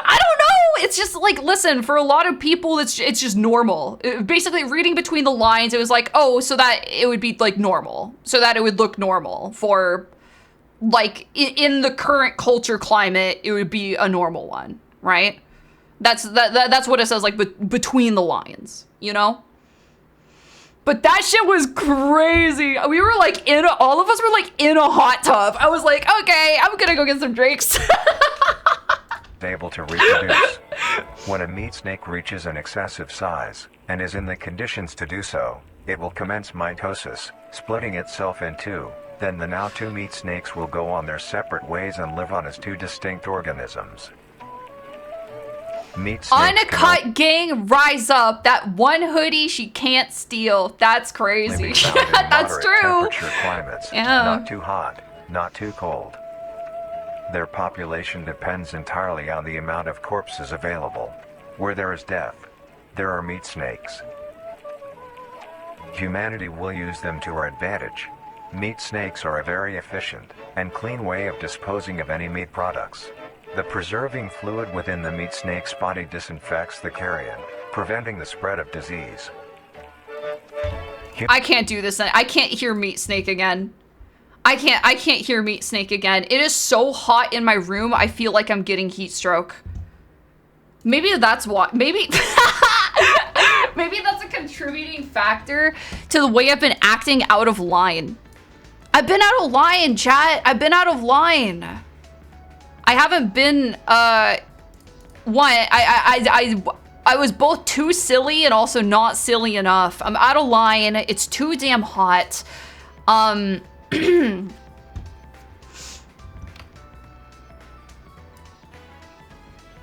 Anyways, listen. Turn on the AC, we don't care about noise. Yeah, but I also need to finish packing and clean up a little bit. I'm leaving soon. Yes, I'm leaving soon. I'm going on a quick trip. It is mostly for, like, my birthday. I'm gonna hang out with some of my friends. I'm gonna have a good time, and then I'm going to be back on Thursday or Friday. But I'm also gonna be a little bit busy over the weekend as well. So if I can, I'll squeeze in a stream on Friday. If not, I'll be back on Monday. Annual hibernation, okay. No, chat. I only hibernate during the winter. We'll watch the Twitter. Quick trip. Can you bring us a bag of chocolate milk? A little quick. A quick. I don't. Oh, that's the sauce you mix into the milk. The gilp, the milk that you mix into the gilp. Yeah, I gotta do some chores, chat. I gotta do some chores. Oh, that shit's funny. That shit was funny. Hey, I didn't like, I have seen a little bit of Gemini Home Entertainment before. I did not realize it got like as complex and good as it did. That was cool. I had a good time with that.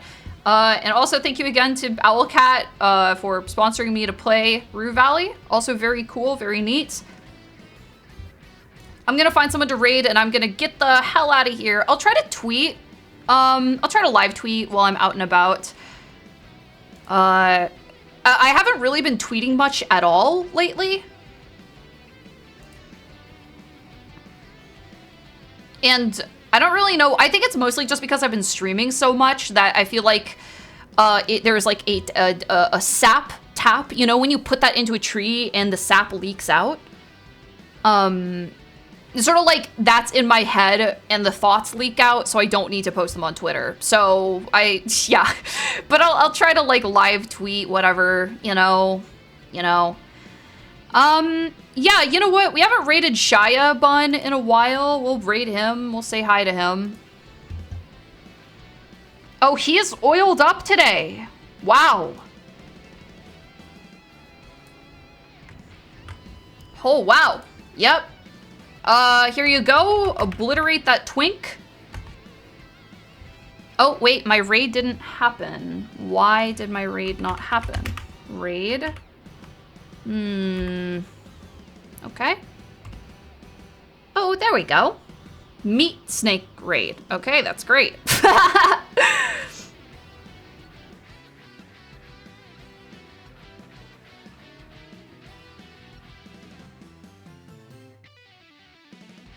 Okay. Yep. Thank you for hanging out. I'll see you sometime. I'll see you sometime. Hopefully Friday, but I also might just take Friday off if I'm really tired after everything. Yeah. Okay. I kiss the homies good night. Mwah. I hope you guys have a great week and end of your weekend. Relax for the rest of Sunday if you can. And bye-bye. See you soon.